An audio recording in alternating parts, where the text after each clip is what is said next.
thank you for joining us. My name is Kent Hovind. I taught high school science for 15 years, and this is going to be seminar part 7, question-answer time. If you've gotten this far, hopefully you've seen the first 6, because we will be covering new information. I taught science 15 years, and I cover information on the subject of creation, evolution, and dinosaurs. I take the position that the Bible is literally true, scientifically accurate in all details, and the evolution theory being taught in our schools is the dumbest and most dangerous religion in the history of planet Earth. We're going to be covering a wide variety of questions that I get during my Q&A time. Everywhere I go, I try to ask, teach for an hour or so and then have question-answer time. And I've heard most of the questions that come up in the last 17 years that I've been doing this. We'll be covering a wide range of things like how do we see stars billions of light years away? Have there any fresh dinosaur bones been found, not even fossilized yet? Why are there so few human bones found? What about the Bible codes? Why do you use the King James Version? Are there contradictions in the Bible? What about other religions? Could they be right? What about global warming? And where do the races come from? A whole bunch of stuff we're going to be covering as quickly as we can. There is much more information about all of these topics on our college class. We taught college classes, CSE 101, the 100 series, 101, 2, 3, and 4. You can take those, and where we have time to go into a lot more detail. And then the 200 series is even more depth than that, okay? So you can catch, if you don't get enough information, or if I don't answer one of your questions, you can call into our daily radio program. Every day, 4:30 to 6, currently, we may change the time someday, but currently 4:30 to 6 Central Time, Monday through Friday, when I'm not traveling. I'm live on the internet, drdino.com or truthradio.com, and you can take our college classes and ask questions there. We cover just a whole lot more material. All of the slides that I use in my seminar, and it's close to 7,000 now, are available to download off my website, drdino.com, or you can just order the DVDs or CDs of all of the slides. And a lot of slides, you'll see they've got a little asterisk near the end. That indicates there's something in the notes section of the slide. And there's a lot of things I have to skip just for sake of time, but hopefully we can answer some questions for you here. The Bible says in Ecclesiastes, I applied mine heart to know and search and to seek out wisdom and the reason of things. I think it's wise for Christians especially to do that. Try to be ready always to give an answer to every man that asketh you a reason. And I think we could be more effective soul winners and more effective for God's kingdom if we knew more and could give an answer. That's the goal of all this seminars that we produce, is to equip people that can give an answer to know the truth. 1 Peter chapter 3 says, sanctify the Lord God in your hearts and be ready always to give an answer to every man that asketh you the reason of the hope that's in you. And we hope that this training you'll get here will give you the answers you need. 1 Timothy 2 says, study to show yourself approved unto God. We should study and learn, not just so we can give an answer to others, but so God is pleased with us. That's the goal of study. God, are you happy?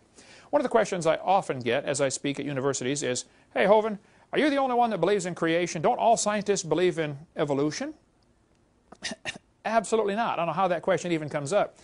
Not all scientists do not believe in evolution, number one, okay? Thousands and thousands and thousands of them are creation scientists. For instance, Dr. Russell Humphreys worked for years at the Sandia National Laboratories. There's a good article about him on the Answers in Genesis website. They've got a whole list of 180-some or 200 scientists today who are young earth, Bible-believing, six-day creationists. Dr. Humphreys said, using a simple statistical approach, I would conservatively estimate that in the United States alone there are around 10,000 practicing professional scientists who openly believe in six-day recent creation. So first, it's not true that all scientists believe in evolution. Secondly, even if they did, that's not how you establish truth.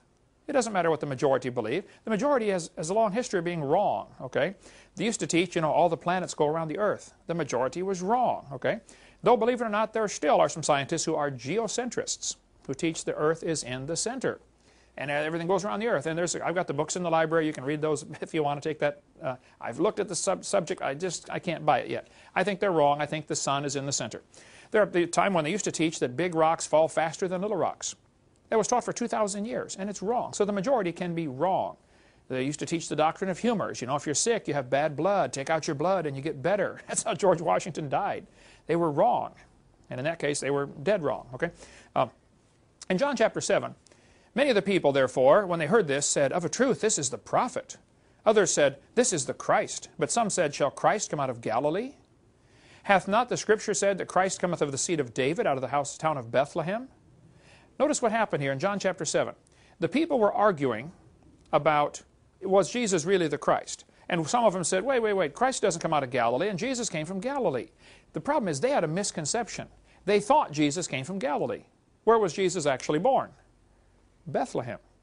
So they had the whole wrong problem. They're arguing about the wrong subject. So in John 3:43 it says, "So there was a division among the people because of him, and some of them would have taken him." They would have tried to kill the messenger. Because they had a wrong impression, they're going after this. We got to shut this guy up. This Jesus is out there preaching, and we got to shut him up. They got the wrong impression to start with, and that's what happens. People get the wrong idea. They think creationists like me are doing damage to education system. No, we're the right people. We're trying to fix the problem, okay? We're trying to resolve it. Verse 45 says, "Then came the officers to the chief priests and Pharisees, and they said unto him, Why have ye not brought him?" Now this is classic. Notice, the chief priests sent their hoodlums to go get Jesus. Jesus answered their questions. They came back and said, "Wow, never man spake like this man." And then the Pharisees said, "Well, you should have asked him this." I get this every time, including 3 days ago in Michigan at the university up there. There's always some professor that says, you know, they advertise that Hovind's coming to the university to speak, Northern Michigan University. Or the week before, it was in Wisconsin, at Milwaukee, Wisconsin. 100 professors in Milwaukee refused to debate me. 80 professors at Northern Michigan University refused to debate me. I've had close to 4,000 now professors that have refused to debate on the subject. And they don't even come when I speak. They send their students and say, "Here, ask him this, ask him this, ask him this." The student comes back and says, "Teacher, he answered all my questions." And then the teacher says, "You idiot, you should have asked him this and this and this." Well, teacher, you coward, why didn't you come? Okay, why didn't you ask the question? And professors do the same thing, just like the Pharisees did. The professors send their students to try to trap the creationists. They won't come themselves, okay? And then when that doesn't work, they try to use the law to silence them. Let's just pass a law that says you can't teach creation. Or if anybody does try to teach creation, we're going to get them fired. Send them out of here. Then verse 47. "Then answered them the Pharisees, Are ye also deceived?" Hovind translation. "Are you stupid? Has this guy deceived you?" Then this is the classic one they always use. "Have any of the rulers or of the Pharisees believed on him?"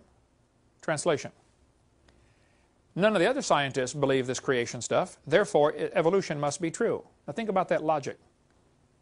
The majority believes this, therefore it's true. I mean, that's silly. First place, it's not true the majority believe it. Secondly, that's not how you tell. And then they said, "But this people who knoweth not the law are cursed." Hovind translation. "We have knowledge, you don't. We have a degree, you don't. We don't approve of your degree. It's from a non-accredited Christian school. Therefore, we're smart, you're dumb." That's a common tactic used by the professors today. And the 99 professors I've debated, it happens all the time. And then one of the guys, Nicodemus, very wisely said, "Doth our law judge any man before it hear him?" Nicodemus at least had the common sense to say, hey, before we judge this guy Jesus and say he's wrong, he's stupid, etc., let's listen to what he's saying. And I would encourage college students and professors and anybody, listen to the creation side. Just listen. Really honestly listen and hear it, and then make your decision. When I spoke in Soviet Union a couple years ago, I was at a university over there in, I don't know, Pavel, if you remember what city I was in. It's in Ukraine, your home state, but one of the cities had a university. They shut down the university and sent 30 professors to have me speak for 2 hours because on creation. I was a big celebrity, you know, Dr. Hovind from all the way from Florida, you know. The further I travel, the more famous I am, you know. When I'm right here in town, it's not famous at all, but they shut down the university and 30 professors came.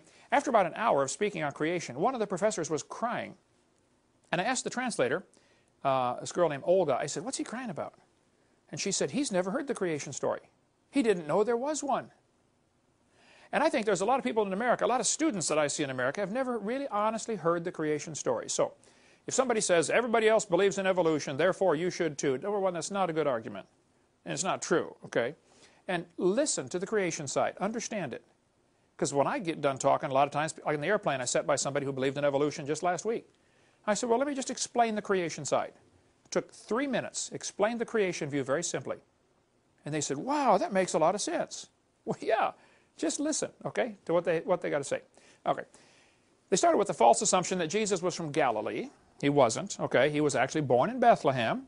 Some of the Pharisees had not believed him, so therefore that's proof that he's not right. You get the same thing today. Some scientists don't believe in creation, therefore creation's not true. That is absolutely stupid logic, okay. And they'll say, has he published in science journals? As if, well, you don't see creation articles in National Geographic, therefore that proves it's not right. Well, you didn't see many capitalist articles in communist journals 10 years ago either, by the way, you know. It doesn't prove anything's right or wrong. The majority can be wrong. The majority followed Aaron into rebellion. The majority voted not to go into the promised land in Numbers chapter 32. The majority followed false gods many times in the Old Testament. The majority of the leaders hated Jesus. The majority of the world hates Christians. The majority voted in Bill Clinton twice, for heaven's sake. I mean, the majority can be wrong, all right? Can be dead wrong. But it's not true that all scientists believe in creation. There's a book here by Robert Gentry. Robert Gentry is a good friend of mine from Tennessee. He is a very famous scientist who did work on the disposal of radioactive waste, nuclear waste. What do you do with this waste product? He would do research on the granites around the world. He discovered that as you look at granites under a microscope, you find they got little tiny halos in them. Radiopolonium halos. We'll get into more of that later. But as soon as they found out that his research was proving evolution is not true, because he really proves the earth was never a hot molten mass. He never mentioned creation, never mentioned God, just purely scientific research. They published him in all the major journals until somebody said, wow, guys, Gentry's work is proving the Big Bang Theory wrong. They took away his funding and shut him off like a spigot. They persecuted somebody just because his work was not supporting the sacred cow, i.e. evolution. Roger DeHart was a science teacher at Burlington Edson High School near Seattle. He was told, they brought him into the office and said, you cannot tell your students about errors in the textbooks. All he was doing was bringing in current science journals. Here's a textbook that says the baby has gill slits, like we covered on video 4. DeHart would bring in a science journal, says, guys, I'm sorry, it says in the textbook on page 220 that the baby has gills. That's not true. Here's a current science journal. See, here's the evidence. He never mentioned God, never mentioned the Bible, never mentioned creation. He just said this textbook's not accurate, and they told him he couldn't do that. You can't inform your students that the book is out of date? That's the kind of persecution Christians get, or anybody gets, when they try to go against this evolution theory. Evolution is a carefully protected state religion. Just like communism was a carefully protected state religion when you grew up over there. You don't dare question it. Okay? Kevin Haley was a biology teacher in Oregon. He lost his job simply because he exposed errors in the textbooks. He told them, hey, this book's not right. There's a mistake here. They said, you're fired. Can't teach if you say there's errors in our books. Baylor University in Waco, Texas, fired William Dembski in April 2000 simply because he told his students there might be an intelligent designer. They said, oh, you're not allowed to say that. So they fired him. This is Baylor. It used to be a Christian college, okay? Forrest Mims was a science writer for years. He wrote for many major journals, National Geographic, Science Digest, American Journal of Physics. He wrote for all kinds of articles for magazines. But then when he applied for a job at Scientific American, he was denied. They said, you can't work here because you are a creationist. Even though what he was writing on has nothing whatsoever to do with the subject of creation or evolution, they said, we don't want you on our staff because it would look bad if we hired a creationist. That's the type of persecution you get. Rod Levake was told, he told his students, I kind of doubt this Darwin theory is true. So they took him away from teaching biology and gave him another job. They said, we don't want you teaching biology because you might make our students doubt Darwin's theory. That's how it's protected. It's a religion. There's a teacher in Indiana, Dan Clark, his principal called him in, Ed Eller, or the superintendent, and said he could not introduce creation to his class. Now, there's no law against teaching creation at all. There are no court cases that says you can't teach creation. They just said you can't be mandatory. But teachers always have the right to teach creation. But here's the problem. The law says you can teach it. The court says you can teach it. But your boss now says you can't. So he quit his job finally over that. He stood firm and said, look, I'm not going to bow to this one. He quit his job. Dean Kenyon wrote the book Pandas and People. He was a science teacher at San Francisco State University. He wrote this book and says, it's a biology textbook, basically, a science textbook, that says, hey, you know, there must have been some kind of designer. This is so complicated, this is amazing. There must have been a designer. It doesn't try to get him saved or converted to be a Baptist or a Buddhist or a Catholic. It just says, look, there must be a designer.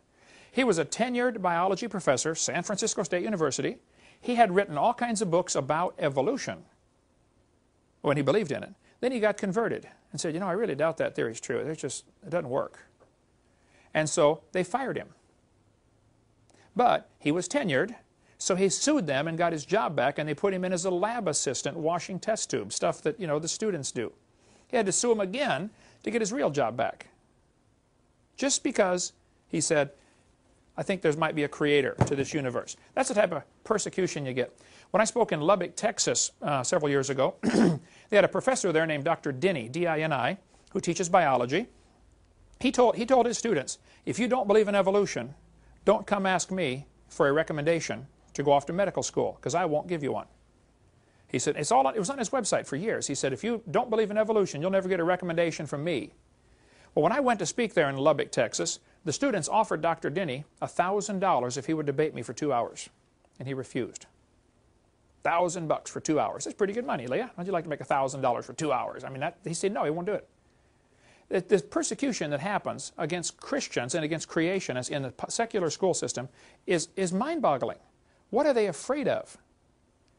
So I say, well, it's not true that all scientists believe in creation, but many scientists that do believe in creation are afraid to say anything because they know the kind of persecution you're going to get.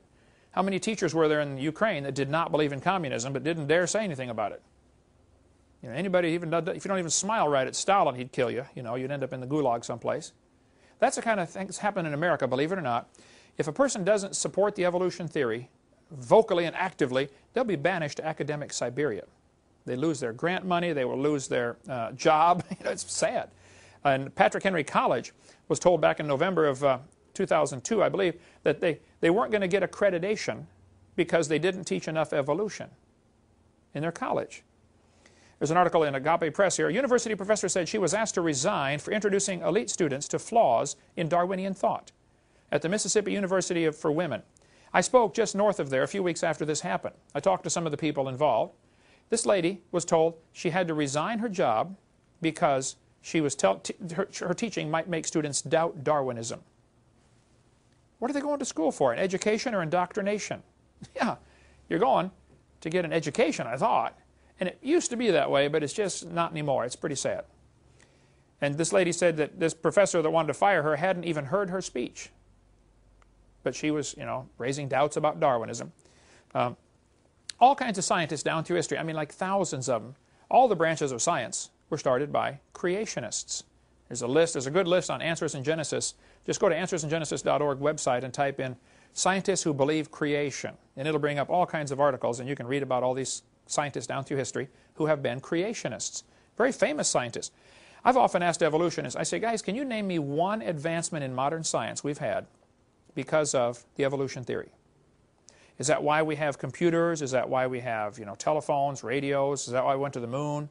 What advancements can be named because of this evolution theory? They've never given an answer. There is nothing. The theory is useless. But all major science, all the whole branches of science in the last 400 years were started by creationists. Now, they weren't all young earth creationists like me, and they certainly weren't all independent, temperamental, fundamental, right-wing, radical Baptists like me. But they were, you know, creationists. Werner von Braun, the head of our space program, was a creationist. A.E. Wilder-Smith, William Ramsey. The Wright brothers, they studied birds. They said, we want to see how the designer, the creator, how God made the birds, and we'll learn how to make an airplane by studying airplanes. The guy who invented the MRI, magnetic resonance imaging machine, is a young earth creationist. There are creationists today. There's a couple good books we have in our library or for sale on our website. In 6 Days is one, and On the Seventh Day. This is 50 scientists who believe in creation. Here's 40 more scientists who believe in creation. You can get these. There are thousands of scientists who do believe in creation, do not believe in evolution. Karl Popper, a famous leading philosopher of science, he said, evolution is not a fact. Evolution doesn't even qualify as a theory or hypothesis. It's a metaphysical research program. It's not really testable science. Evolution is a religion. And they get so angry when I tell them that, which is probably why I tell them that, you know, every few minutes, because I enjoy pushing the right buttons, you know. Julian Huxley, his grandfather, Thomas Huxley, was the guy who really pushed Darwin when Darwin's book came out. Julian Huxley said, I suppose the reason we leapt at origin of species was the idea of God interfered with our sexual mores. We don't want God telling us what to do. That's why they've accepted evolution. Michael Ruse said, evolution is promoted by its practitioners as more than a mere science. Evolution is promulgated as an ideology, a secular religion, a full-fledged alternative to Christianity with meaning and morality. He said, I am an ardent evolutionist and an ex-Christian. But I must admit that in this one complaint, and Mr. Gish is one of many to make it, the literalists are right. Evolution is a religion. This was true of evolution in the beginning, and it's true of evolution still today. Evolution is a religion in every sense of the word. Evolution is a fairy tale for grown-ups. The theory has helped nothing in the progress of science. It's useless. So it's not true they all believe it. Nearly all branches of science were started by creationists. Evolution theories added nothing to science. When students or professors fear expressing their real honest thoughts, they're not getting educated, they're getting indoctrinated. Students get flunked for not supporting the evolution theory. Every week when I go out and speak, somebody will come to me and say, when I was in biology class, I wrote a paper and the teacher gave me an F because it didn't support evolution, or because I dared to go against the evolution theory. I get calls like that. Diane, you take some of the calls and transfer them over to me. Students saying, hey, what do I do? My teacher gave me an F because my paper went against evolution. It's sad. I mean, it's discrimination. All the advancements in modern technology have nothing to do with evolution. Evolution is a hindrance to science, not a help at all. Okay, next question. What about separation of church and state? Well, there's no such phrase in the Constitution. You can get the entire Constitution and the Bill of Rights and the Declaration of Independence for $1. This little book, Citizens Rule Book, excellent book. Everybody ought to read this one. It's got a great story in here about the jurors. It's amazing the power that jurors have. One juror can decide he doesn't like the law. And if they pass a law in your city that says, you know, you can't spit on the sidewalk, and somebody spits on the sidewalk, and they videotape him, they got the whole thing. He broke the law. I mean, they take him to court. It's proven he broke the law. But you as a juror say, I don't like that law. I don't think it's fair to say you can't spit on the sidewalk. The judge is going to threaten all the jurors and say, no, you have to rule according to the law. You got to listen to my instruction. You don't have to listen to anything that judge says. He's blowing smoke, okay? Smile, nod your head. When you get in that jury room, you vote not guilty. And the rest of the jurors are going to think you're nuts. What do you mean not guilty? You saw the tape. You saw it. Yes, I know. But the law's no good. Jury nullification. Powerful, powerful story here. Anyway, the Constitution does not mention separation of church and state. You should get the Federalist Papers. Those are all the papers that the Founding Fathers wrote as they were developing this Constitution. And you can see their thinking process. The same day they voted for the First Amendment, you know, which people often say separation of church and state, which is not what it says.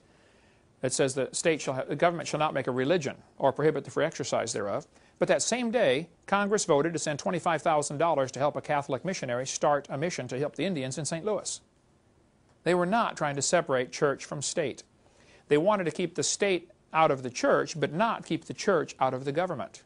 No phrase in the Constitution about separation of church and state, and it's perfectly fine for Christian teachers to do all kinds of Christian things in their school. My brother taught 34 years, public school, had a picture of Jesus right by his desk all 34 years. Many teachers keep a Bible right on their desk. Now, if they give you a hard time, the principal might say you can't do that. I'm not saying you won't get persecution. But as far as legally, you can. There's lc.org, libertycouncil.org, Matt Staver's organization. He handles cases like that. David Gibbs, they do stuff like that. David Gibbs, it's his organization in Orlando, Florida. So yes, if you have trouble, you know, see one of those folks. But what happened, Thomas Jefferson wrote a letter to some Baptist pastors, and he's the one that mentioned the phrase in the letter, separation of church and state. And now the atheists are using that to say, oh, you can't have Christian things in government. What a dumb idea. Our country was founded to be a Christian country. They all said that. Go to wallbuilders.com, David Barton's great website. He's got lots of stuff on. There's no such thing as separation of church and state. So don't fall for that. And we can cover more on that in our college class. Here's what's happened, though. The Constitution to the United States, Article 1, Section 10, says you have the right to make a contract. Let's suppose Adam says, Brother Hovind, I'm going to pay you $10 an hour the rest of my life. Okay, and he signs a contract. And then he does not fulfill the contract. Well, then I can sue him. And he could say, I've got a constitutional right to keep my money. Yes, you do. But you also have a constitutional right to make a contract. And you made a contract. So the judge is just going to uphold contract law. Okay, a question that I very frequently get asked, I would say every single week I go speak, which is 52 weeks a year now for 16 years. Every single week somebody will say, now Hovind, how do we see stars billions of light years away? You say the earth is only 6,000 years old. How do we see the stars? Yesterday on the radio program, on the website, Dr. Dino, some guy called in and said, now, Hovind, I did some studies, and in a 6,000 light year radius, we'd only have so many cubic miles, and all the stars wouldn't fit. I said, oh, wait. Who said anything about a 6,000 mile radius? He said, well, you're the one that said the universe is only 6,000 years old. Yes, I did. But I did not say all the stars are within a 6,000 light year radius. I've never said that. That would be ludicrous. But how do we see the stars billions of light years away if the universe is only 6,000 years old? And I believe the Bible clearly teaches It's only 6,000 years old. And God made everything. Actually, He made the earth first in Genesis 1. And then verse 14, He made the stars also. Evolution says He made the stars evolve first and then the earth. Well, there's certainly a lot of stars out there. Nehemiah chapter 9 says, Thou, even Thou art Lord alone. Thou hast made the heaven of heavens. God is claiming that He made them. So, either He did or He didn't. But what about the stars? How do they fit in? Astronomers can see a star blow up about every 30 years. It's not like it's on a timetable. It might be every 5 years, might be every 50 years, but on an average, every 30 years, a star explodes. And they're looking out there with their telescope and say, oh, wow, there's a new one. A star exploded. It's called a nova. Or if it's a big one, they call it a supernova. Nova in Spanish means no-go. By the way, the Chevy Nova did not sell very well in Mexico for that reason. Hey, do you want to buy a Nova? No. Why would I do that? It won't go. But stars blow up every 30 years. Well, they've searched the heavens with these telescopes looking for how many supernova rings are there. They call it a dead star. Or they can find less than 300. Now, wait a minute. If there are less than 300 supernova rings, and one happens every 30 years, you can do the math. I mean, that's about 9,000 years. If the universe is billions of years old, there ought to be a whole lot more supernova rings out there. Why are there less than 300 supernova rings? Because it's less than 10,000 years old? Boy, they don't like that answer at all. But that's the logical conclusion. Anyway, if stars are blowing up every 30 years, we would have to have at least one star born every 30 years just to keep the balance. I mean, countries that have a population problem because they're getting less births and deaths, like Germany, more people are dying than being born. Oh, well, eventually that's going to create a problem, okay? Stars should have to be born. Nobody's ever seen one star form, not one. We see them blow up all the time. They've never seen a star form, and I'll cover that in a second. Its last estimate by Hubble telescope was that there are 70 sextillion stars. 70 sextillion. They say the universe is 20 billion years old. Well, you can do the math. That means 6.5 million stars would have to form every minute. We'd have to have 6.5 million stars forming every minute for 20 billion years to make the stars that we know about. That doesn't count the ones we don't know about because we can't see them yet. Who knows how many stars are out there? Sometimes the textbooks will say, well, there are new stars being constantly born in clouds of gas and dust. This is so stupid. How a physics textbook can teach this, I don't know. Anybody that knows freshman physics knows when you try to squeeze gases together, pressure builds up, temperature builds up, and it drives them back apart. It's called Boyle's gas law. Nobody has ever seen dust collapsing into a solid. It would take such incredible pressure to do that. I was in a debate one time, and this professor, I asked him, I said, how can you get dust to collapse into a solid? Explain that to me. He said, well, we calculated that if 20 stars explode near each other, it'll produce enough pressure to make a brand new star. I said, now that's brilliant. You got to lose 20 to gain 1. I said, you ought to run for Congress. You could help those guys borrow their way out of debt, you know. It's not going to get a universe full of stars if you got to lose 20 to gain 1. And even that is only theoretical. It's never been observed, okay? I was in Alamogordo, New Mexico, and they've got a science center down there, and they showed these pictures of star babies. They said, oh, this is a new star forming. No, sir, it's a bright spot, okay? One guy in Science magazine admitted, the silent embarrassment of modern astrophysics is we do not know how even a single one of these stars managed to form. Nobody knows how stars can form from dust clouds. No one has unambiguously observed material falling into an embryonic star, which should be happening if the star is truly still forming. And no one has caught a molecular cloud in the act of collapsing. Precisely how a section of interstellar cloud collapses gravitationally into a star, a double or multiple star, or a solar system is still a challenging theoretical problem. Astronomers have yet to find an interstellar cloud in the actual process of collapse. The origin of stars represents one of the most fundamental unsolved problems of contemporary physics. This guy said, no one really understands how star formation proceeds. It's really remarkable. Nobody knows how this happens. So if they tell you new stars are forming, you tell them Kent Hovind said they're confused or they're lying. Because nobody knows how it happens. There's not even a good theory how you could squeeze dust into a star, and there's certainly no evidence. But here's what happens. They see bright spots appear in the clouds. Or not in the clouds, in the dust clouds in space. They look at this Crab Nebula or Eagle Nebula, and they're staring at it, and all of a sudden one day a spot gets a little brighter. Oh, wow, a star is being born. That's immediately their conclusion that a star is being born. I said, wait. Maybe the dust in front of it is clearing and the star was already there. Maybe it's a star blowing up. Maybe it's another supernova. Because that's what happens when stars supernova, they get really bright. They don't know that a star is forming. So don't let them tell you that we've seen stars form. Nobody has seen such a thing. All we do is we see them blow up, which is the opposite of what evolutionists need. Now, the Bible says in Genesis chapter 1, let them be for signs and seasons and for days and years, and He made the stars also. Here God is claiming He made the stars, and it says in Psalm, He counts the number of the stars. Not only how many there are total, but each one has its own number. So God will say, oh, this is star number 42 trillion, 718 billion. He knows the number of each one. And it says, praise Him, ye waters that be above the heavens, in Psalm 148. This is the only verse that says anything like this.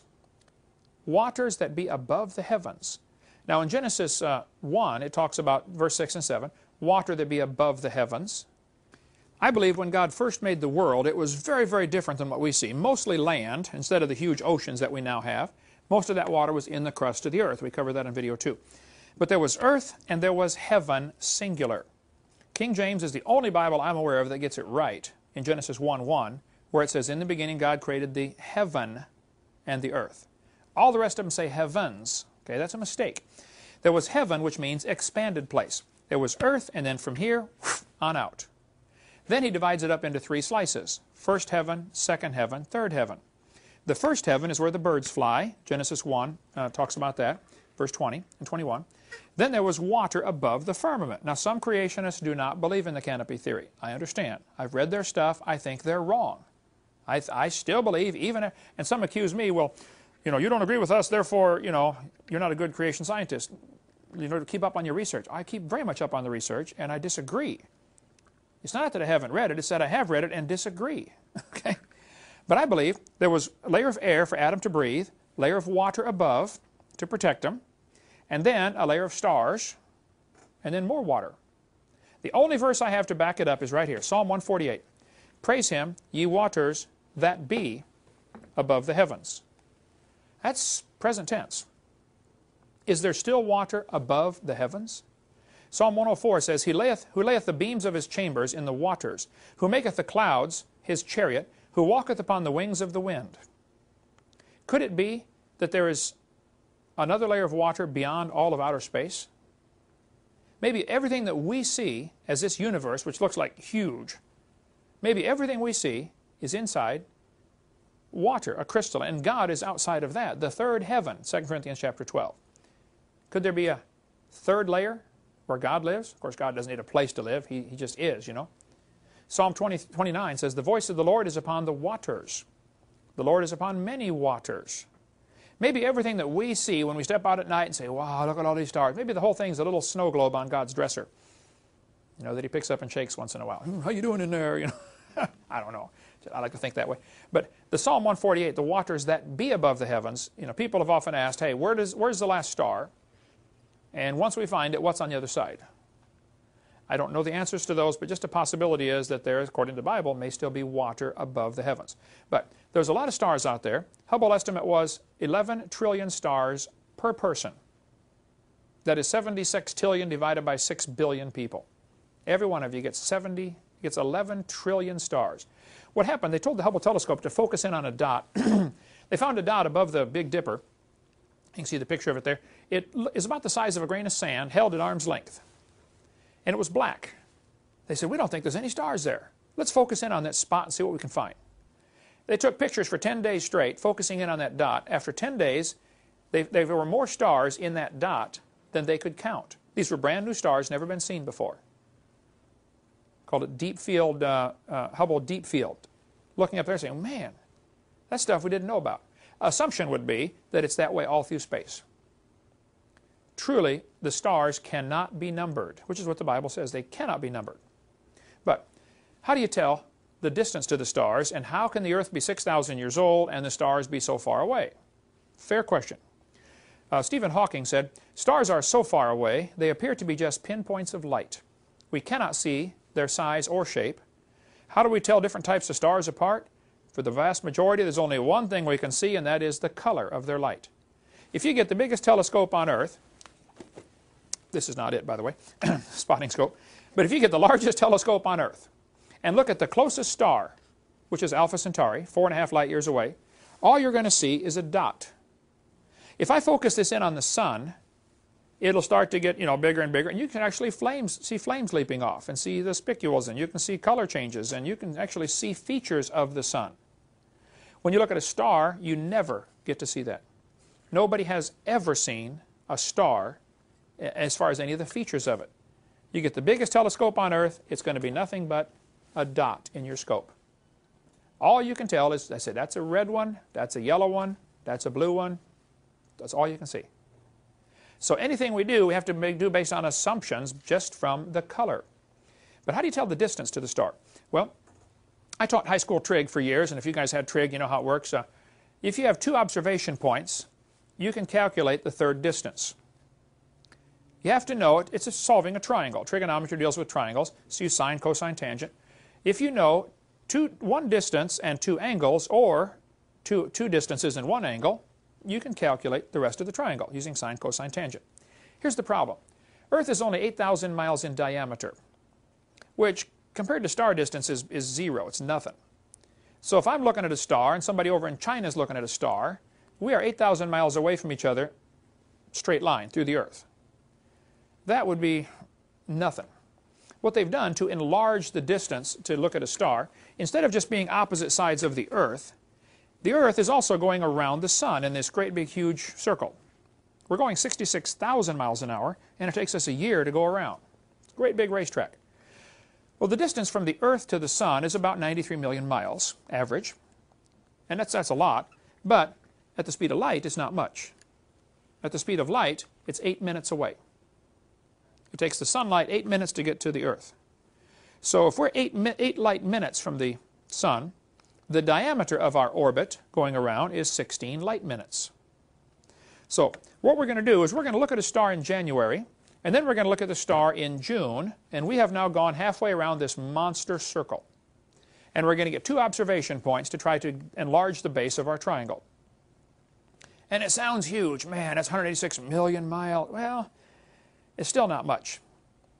A year has 525,000 minutes in a year.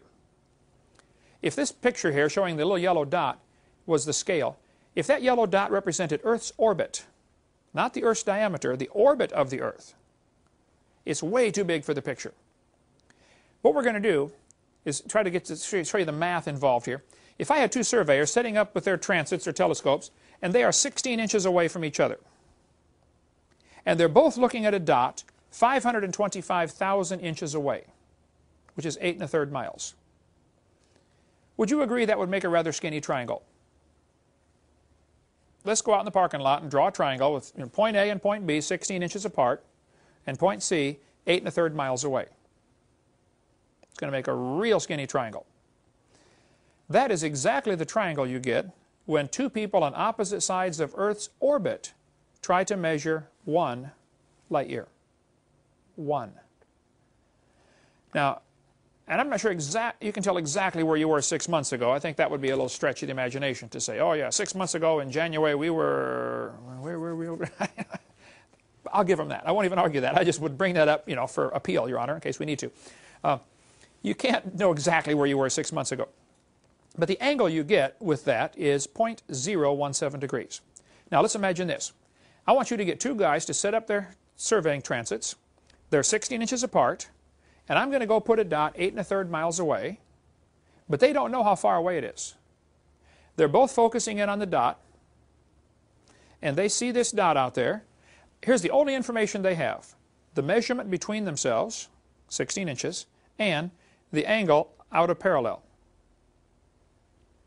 I say, guys, I want you to calculate how far away that dot is based on that little angle change you get. I think that would be difficult to measure. 1 light year. There'd be some guesswork involved, okay?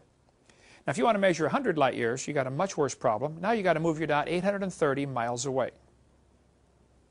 If we had two guys on the roof of this building here in Pensacola, Florida, 16 inches apart, and they're both focusing on a dot in Chicago, which is 830 miles away, but they don't know how far away it is, they're going to tell me how far away it is, based only on their angle of their telescope out of parallel. I would say that's impossible. Impossible. To measure 15 billion, no question that's impossible. I don't think you can measure 100 light years. Not with real numbers, not with real measurements, but this textbook says they can measure, parallax trigonometry can measure up to 100 light years. Okay, I doubt it, but I'll give them 100. I'll give them 1,000 if they quit crying, okay? The fact is you can't measure a billion. Simple fact. So here's some things to consider about starlight. It said in 2004 that the new SIM technology, Space Interferometry Mission, they hope to get where they can improve the distance of measuring to stars. And they say this accuracy will enable SIM to determine stellar distances to 10% accuracy out to a distance of 482,000 million miles. That's 82,000 light years. And then it says, this is an improvement of several hundred times over what is possible today. Well, now wait a minute. If they're going to improve it several hundred times, and it ends up being 82,000, what's 82,000 divided by several hundred comes out to be several hundred. Apparently they're admitting they can only measure several hundred light years, which I would agree. I mean, I would say that's even a stretch, but I'll give them several hundred. They can't measure billions, is the point. So when you students in school get taught, oh, that star's, 14.629, billion light years away, I don't believe you. I don't believe you at all. It might be, but you can't prove that. They're making up a story. With SIM technology, they hope to finally be able to get out to where they can measure most of the way across our galaxy, and we're in it. We can't even measure across our own galaxy, let alone these distances to other galaxies. So I think we should look at the stars and say, wow, what a mighty God we serve. Instead of going out there and say, well, we know how far that way it is, we know it evolved. I mean, it's just that egotistical attitude some of these atheists get, makes you want to slap them in the face, like, man, why don't you serve God? Look what He made, Here's the things to consider concerning starlight. Then we'll take a break. Number one, we cannot measure these great distances. It just cannot be done. Number two, nobody knows what light is. They call it a wave or a photon or a particle. We know what it does. We use it all the time. But actually, give me a jar of it and paint it red. Nobody knows the substance of it. What is light? And we sure don't know that it always travels the same speed all through time or space. The entire theory behind a black hole is that light can be attracted by gravity. Well, if light can be attracted by gravity, then you cannot say the speed of light is a constant. Okay? At Harvard University back in '99, they slowed light down to 38 miles an hour. The next year, they slowed it down to 1 mile an hour. And the next year brought it to a dead stop. Light goes, pretty quick, 186,000 miles a second. They slowed it down. It was done at Harvard. It was done at Smithsonian. It was done at Cambridge University. A repeatable, demonstrable experiment. Now that is science. If you do an experiment, get a result, somebody else follows your data, does the same experiment, gets the same result, that's science. They slowed light down. This article came out on Fox News Channel. They said, we've succeeded in holding a light pulse still. They brought the speed of light to zero, brought it to a dead stop. Meanwhile, back in 2000 at Princeton University, they speeded light up to 300 times the speed of light. So when somebody says that star's 10 billion light years away, which I doubt they can measure, therefore that we can prove the universe is 10 billion years old, they got several problems in their logic right away that they probably don't see, which is why we do these seminars, so we can help people understand. It's 300 times the speed of light. Astronomer Barry Setterfield, Australian government astronomer, said, during the last 300 years, 164 measurements of the speed of light have been published using 16 different measurement techniques. The speed of light has apparently decreased so rapidly, experimental error cannot explain it. This is a chart showing the decline in the speed of light from the published numbers in the last 150 years. You notice the decline in the chart. The speed of light's getting slower until about 1960. For the last 40 years, anybody that's measured the speed of light gets the same number, 186,282.4, I think, miles per second. Who cares? Well, it could be that it leveled off in 1960 for three possible reasons. our way of measuring is getting better. Instruments are getting better. We're smarter. You know, everybody in the past was dumb. We're smart. We got it right. Could be. That's what they'll tell you. Second option, though, is we're at the tail end of a logarithmic curve, and you're much less likely to see any decline. As you get further out on the logarithmic curve, it pretty much levels out. But a third reason is 1956 is when they invented the atomic clock. And they started using that as their clock to measure the speed of light. Well, now, wait. The atomic clock is based on the wavelength of a cesium-133 atom. So the clock is based on the speed of light. Now, if you have a clock based on the speed of light and you're measuring the speed of light with it, if the speed of light changes, you're never going to catch it with that clock. It's like watching two twins grow next to each other. Well, neither one's growing. Well, duh. You got a rubber ruler problem here. Clear back in '87, they said the speed of light was 10 billion times faster at time zero. There must have been a faster speed of light. There have been articles from the 80s, 90s, 2000s saying, look, the speed of light is not a constant.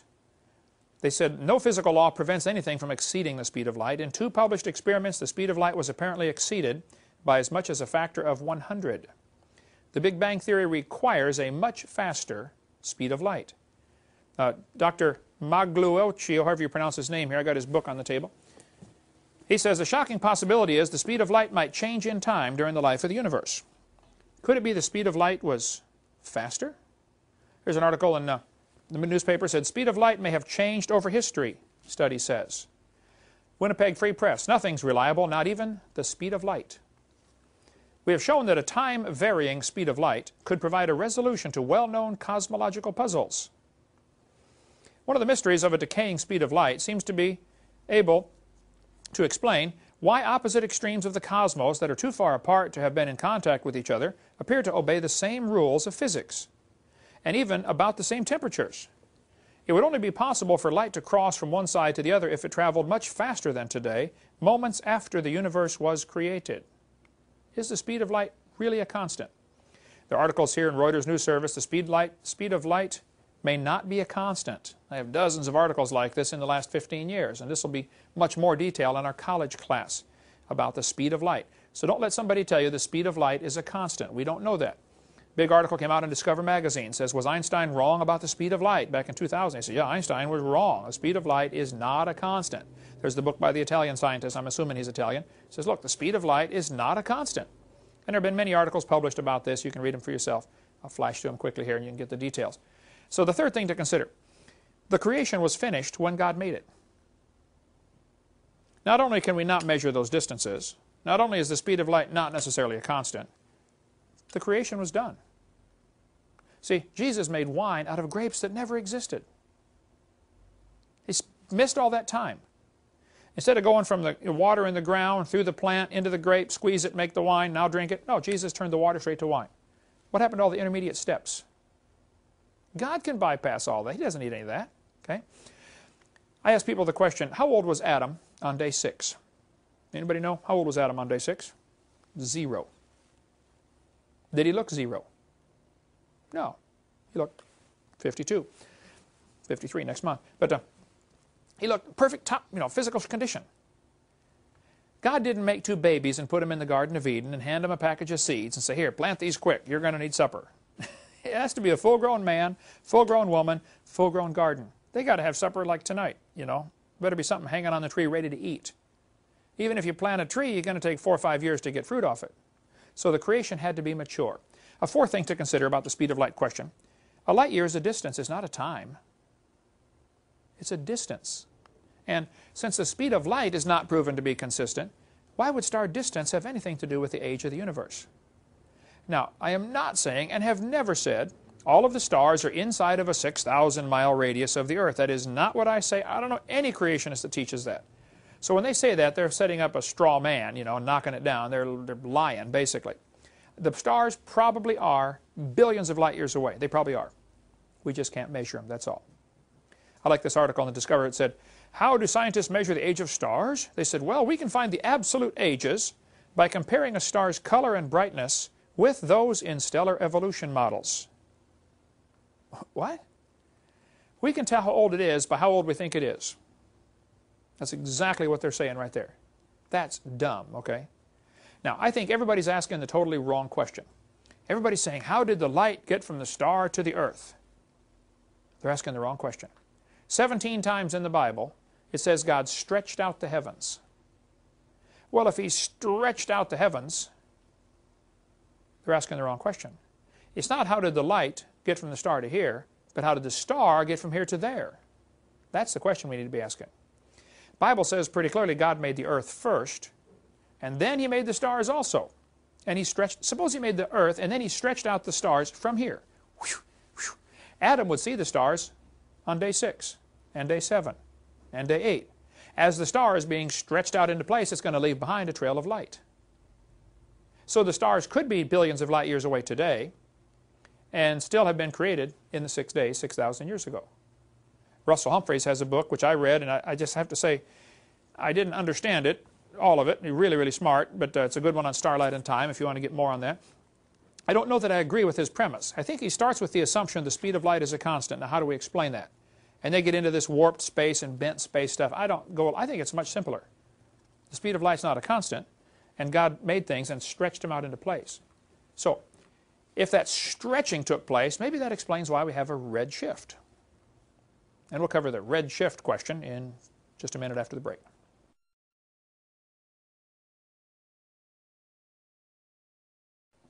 Okay, let's go on to the question we often get, well, what about the red shift? Doesn't that prove the universe is expanding? Or doesn't that prove the universe is billions of years old? Let me explain what they're talking about. If light shines through a prism, it breaks it up into the rainbow colors, red, orange, yellow, green, blue, indigo, violet, okay? Well, if you take starlight and shine it through a prism by putting a prism on the back of your telescope, you look at the star, the light comes through, and it gets broken up into the same red, orange, yellow, green, blue, indigo, violet. And you can kind of tell what's burning because different things burn different colors, like copper burns green. And each element produces a distinctive color. And so they can kind of tell what's in the star and how it's burning by what color of light it produces. So you can learn a lot about the star from the light. However, as they look at the spectroscope, the colors it produces, there's little black lines in starlight indicating something's burning, a particular element's burning, but they're shifted toward the red. If you notice the center picture up there, its black lines are shifted over toward the red side, and that's called the red shift. So the question is, what would be causing this? Why would some of these stars have the black lines shifted over toward the red? Well, there are several theories about what's causing it. The most commonly accepted theory, and probably the only one that students are ever taught in school, is that the red shift is caused by what's called the Doppler effect. If you've ever been waiting at the train tracks when a train is coming, as the train's coming toward you, it is squeezing the sound waves, and so the pitch goes up. And when the train leaves you, it is stretching the sound waves, and so the pitch drops, and it goes as it goes by. That's called the Doppler effect. Who cares? Well, this happens, okay, whether the sound is moving past you or you moving past the sound, it doesn't matter. You still get this Doppler effect, the change in pitch. Well, the theory is that if a star was moving toward us, it would squeeze the light waves, giving it a blue shift, and if it is leaving us, it would give us a red shift because it would stretch the light out. That's the theory, okay? What really causes it, I don't think anybody knows for sure. This guy said there was an early sign that red shifts reliably indicate the distance to quasars. For quasars, however, the diagram shows a wide scatter in apparent brightness at every redshift. In fact, there is little correlation of brightness to redshift at all. Either quasars come in an extremely wide range of intrinsic luminosities, or, as most people believe, or their redshifts do not indicate distance. I don't think anybody knows for sure what's causing the redshift, but you certainly can't tell the distance to a star based on the redshift, and that's exactly what they try to do. They look at stars and say, oh, that one's redshifted more, that must be, 10.5 billion light years away instead of 10.2 or something. They make up an awful lot of imagination stuff over just a real little bit of science, in my opinion.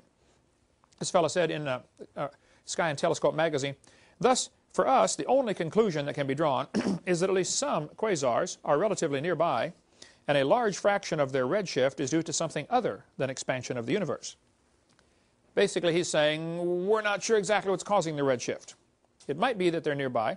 There's a good book you can get. I highly recommend this one called The Evolution Cruncher. It's a 900-page book, and it's like $5. He's got a whole section in here on page 52 about the evolution, about the red shift and the Doppler effect and what causes it. Got some really good stuff in these you can give out to every high school kid you know. But there's a good section in there about the red shift, what's causing it. This article says quasars with an enormous redshift was found embedded in a nearby spiral galaxy with a far lower redshift. Now, how can one star be inside of another star and they're giving you two different redshifts if this indicates distance? If they're the same, if a quasar is inside a galaxy, they should both give you the same redshift, both the same distance away. But they admitted they found this quasar inside of a galaxy that had different redshifts, but yet they're obviously the same distance away. So they said, according to the standard Big Bang view of the universe, the objects we call quasars are generally supposed to be at the very edge of the visible universe. They're supposed to be superluminous black holes with 1 million or 100 million times more mass than our sun, surrounded by a disk of material.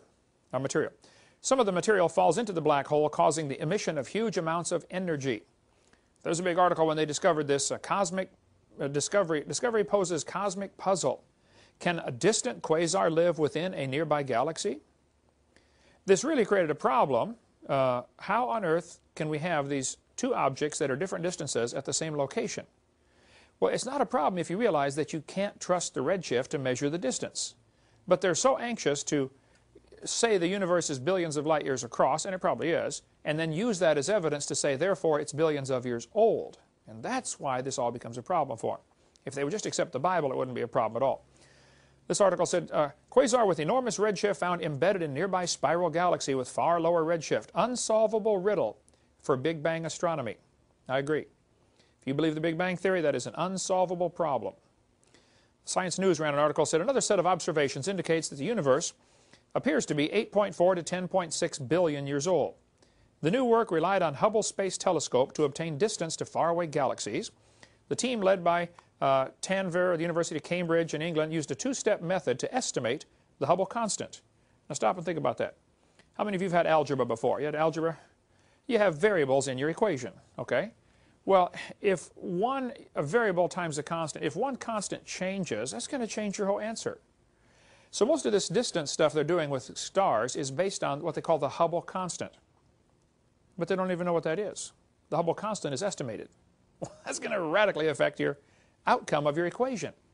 So is the universe 8.4 billion years old, or is it 10.6, or is it, when I debated Hugh Ross at Reasons to Believe, he said it's 17.42 billion years old. 17.42. How do you know that? Some textbooks say 18, some say 20, some say 12. The numbers range all over the scale. The fact is, they don't know. They're making up numbers, purely making them up. The article goes on to say you have to be very careful about drawing conclusions because of the Hubble constant. Measurements have huge systematic errors. I like this article, came out in Discover magazine a couple years ago. Astronomers believed the Veil, one of the best studied supernova remnants, was 2,500 light years away and 18,000 years old. They were quite wrong. In fact, the Veil is only 1,500 light years away and 5,000 years old. So here just 4 years ago, they're discovering they got radically wrong numbers. How do you know any of the numbers they're telling us are right? I think we should say, look, until somebody's proven the Bible wrong, I'm going to believe it. Instead of saying, well, the scientists are saying it's wrong, so therefore we must believe the scientists. Don't go along with that. Even the nearest Cephids, a Cephid variable, are so remote, it's difficult to determine their absolute distance with any great accuracy. All large distances in astronomical literature are subject to an error of perhaps 10% from this cause alone. There are lots of different things that can cause errors in these measurements. We talked about the triangulation, measuring with trigonometry. You got incredible errors built into that. The numbers are just so big. The distances are so large you can't do it. They say we know that faintness, that's how bright the star is, arises from two causes, distance and absorbing matter in space. This was happening. They look at a star and say, wow, we know that one is, 4 billion light years away. And look at that one over there, that one's only half as bright. So it must be, 8 billion light years away. They use the inverse square law. And that's all logical if there's nothing in between absorbing the light or scattering the light. Just because a star is dimmer doesn't necessarily mean it's farther. It might be something's in between, a dust cloud. Outer space is full of all kinds of stuff. Anyway, the guy admits it's not generally possible to apportion it between the two. There's more about Halton Harp and what happened to him, the persecution that happened to him because he dared to question the redshift. All he did was expose the problems with it. He said, guys, that redshift has problems. Oh, well, then you're fired and you get out of here and don't you ever come back, till you repent.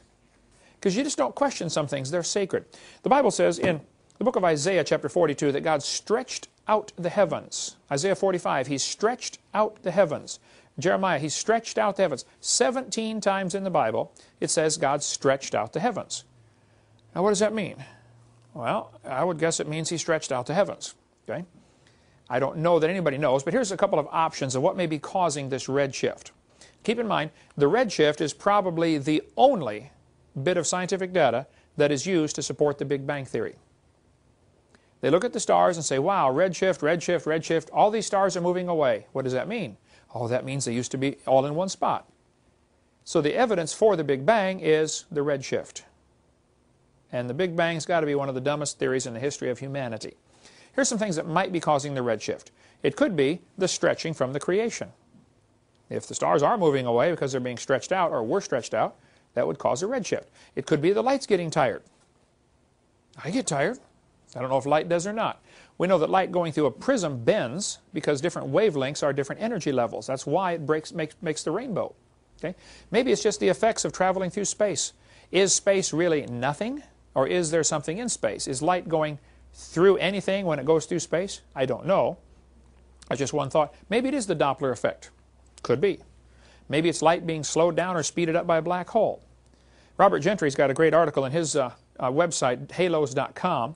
If you want to read more about the redshift and the problems with it, get all the technical stuff. But when you talk about the stars, there's a good book here by Brian Young called The Stars, God's Word in the Sky. You can get it from our ministry, $10. Great book on the stars. Christians shouldn't be afraid of astronomy. Now, astrology is different, but not astronomy. God created everything. Here's a book, Astronomy in the Bible.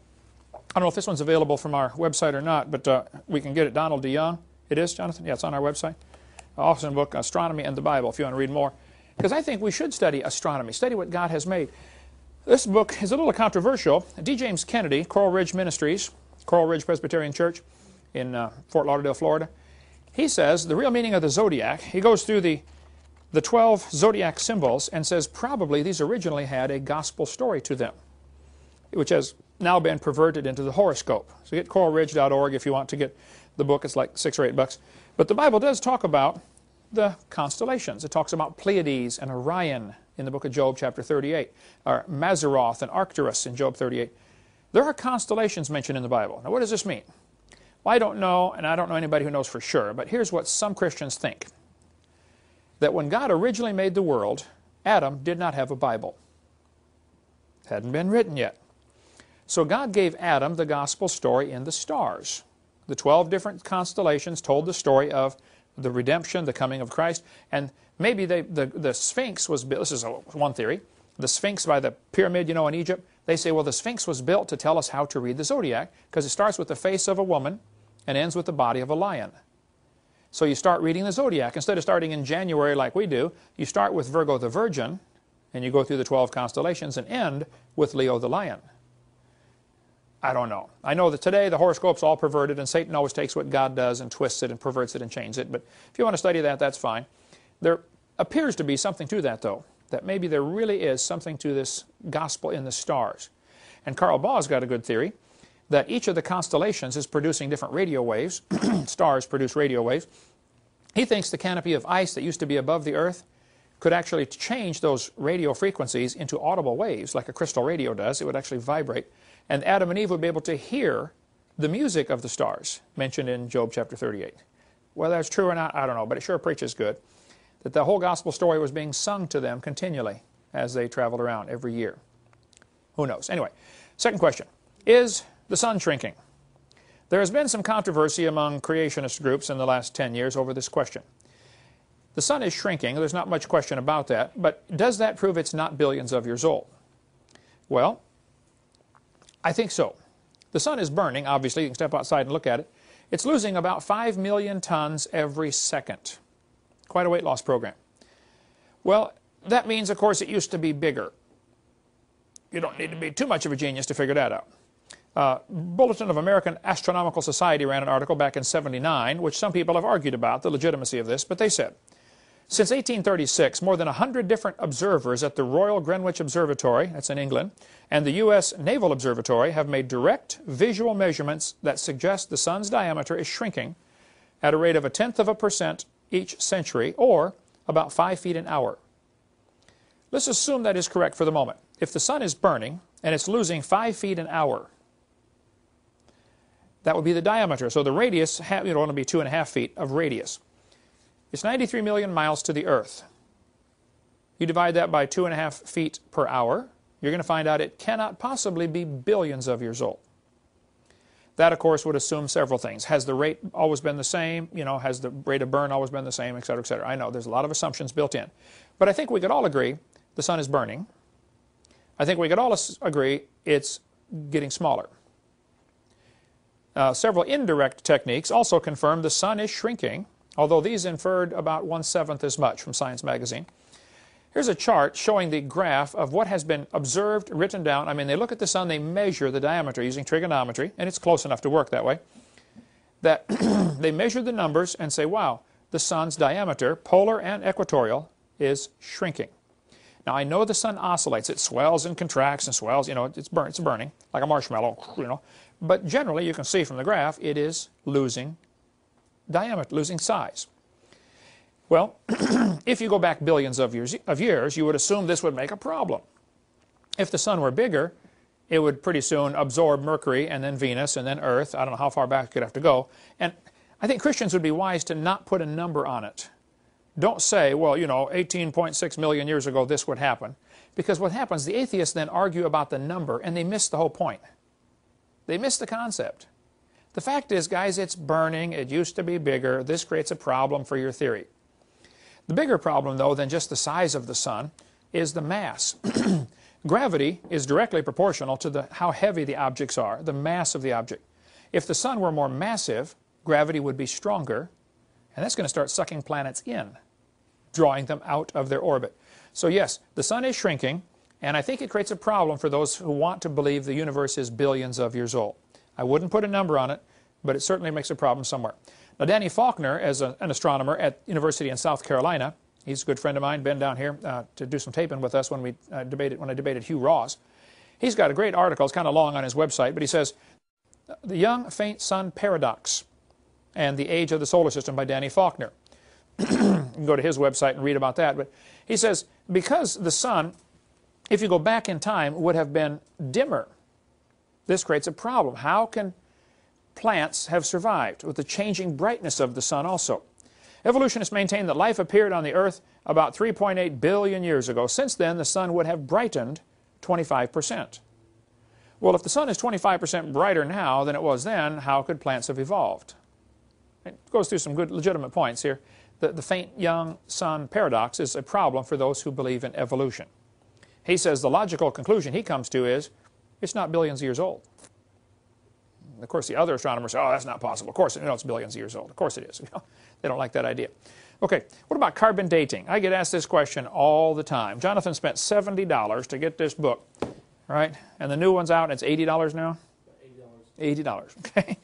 Radioisotopes in the Age of the Earth, the RATE project, R-A-T-E. I am sure not a world's expert on carbon dating, but I think I can explain things. I'm a teacher. I can explain it as best I can. That's what a teacher's supposed to do. Take the complex and explain it where the average person can get it. And say, since I operate about 4th grade level, you know, I got to understand it myself first so I can explain it. Let me explain how carbon dating is supposed to work, and then tell you the serious problems with it. Carbon dating was not invented until 1949, in the last 60 years. So when they started telling the kids the Earth is billions of years old, back in 1830, they didn't tell them because of carbon dating. They'd never thought of carbon dating, never been heard of, okay? Why were they teaching the Earth is billions of years old 160 years ago? Well, because they needed billions of years to make their theory look good. That's why. I mean, if I told you a frog could turn into a prince if you kiss it, you'd all say, well, it's a fairy tale. But if I told you, hey kids, the frog can turn to the prince if you wait billions of years, oh, maybe so. Now it becomes believable. No, it's still a fairy tale. It's a stupid idea. But the geologic column is where it all started. We covered that on video 4 and some more on video 6 about the geologic column. The Earth was divided up into layers, Cenozoic, Mesozoic, Paleozoic, Archeozoic.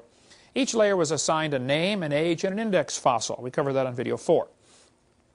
Then they said, now we have to prove these layers are old. So they picked the numbers out of the clear blue sky, and any dating technique that comes along, like carbon dating or any other, has to match the geologic column or it's rejected. Only because the geologic column's been taught for 180 years now. So surely it's true. No, just because it's been taught 180 years doesn't make it true.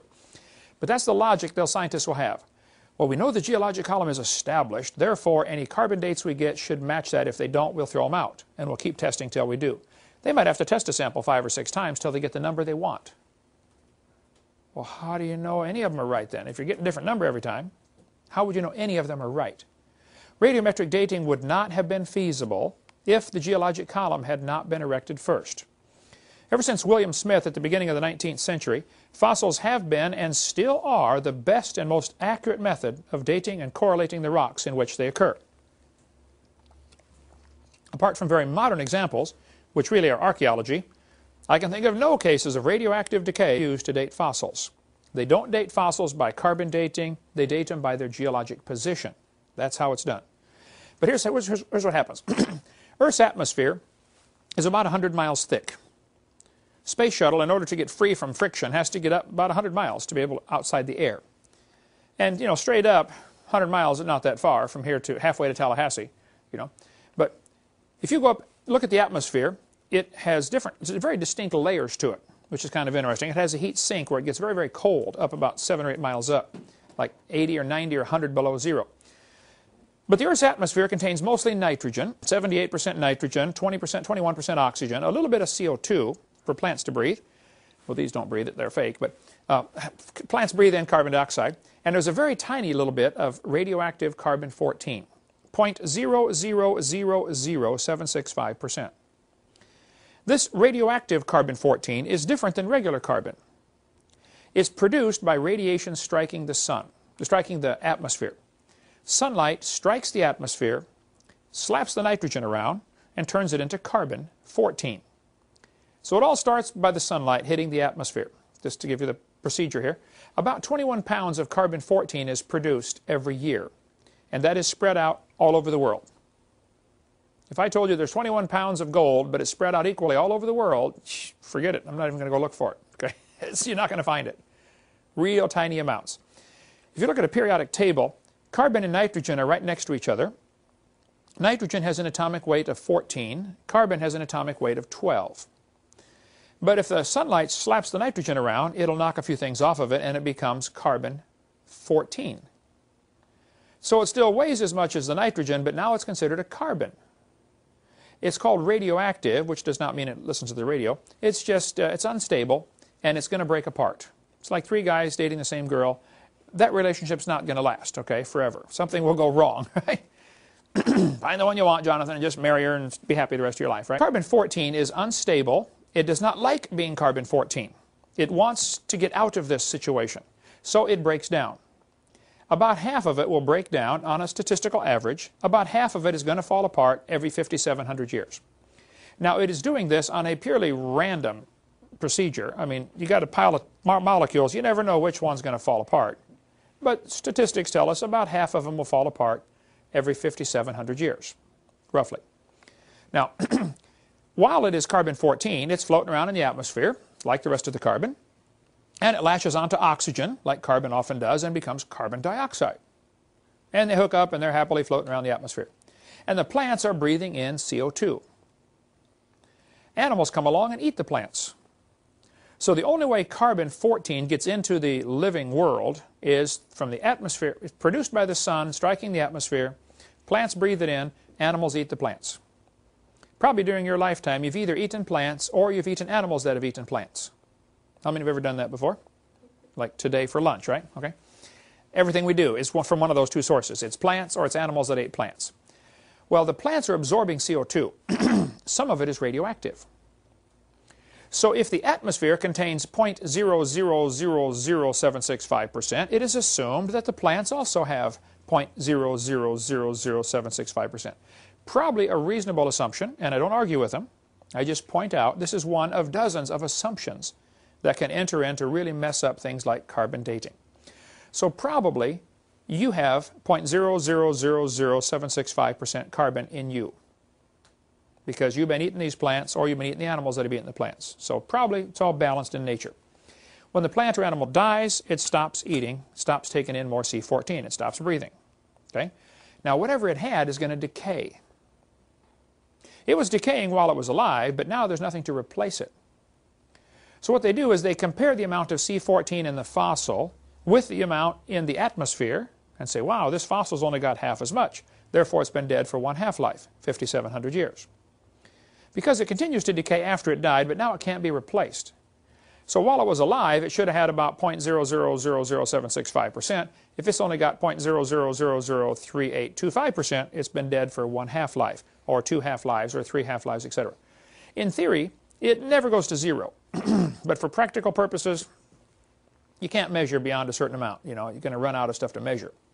It goes from a half to a fourth to an eighth to a 16th to not enough to measure. A great article came out from Institute for Creation Research. They're the ones that did the RATE project, ICR.org. They said, with their short 5,700-year half-life, no carbon-14 atoms should exist in any carbon older than 250,000 years. It should all be gone. Yet it's proven impossible to find any natural source of carbon below the Ice Age that does not contain significant amounts of carbon-14.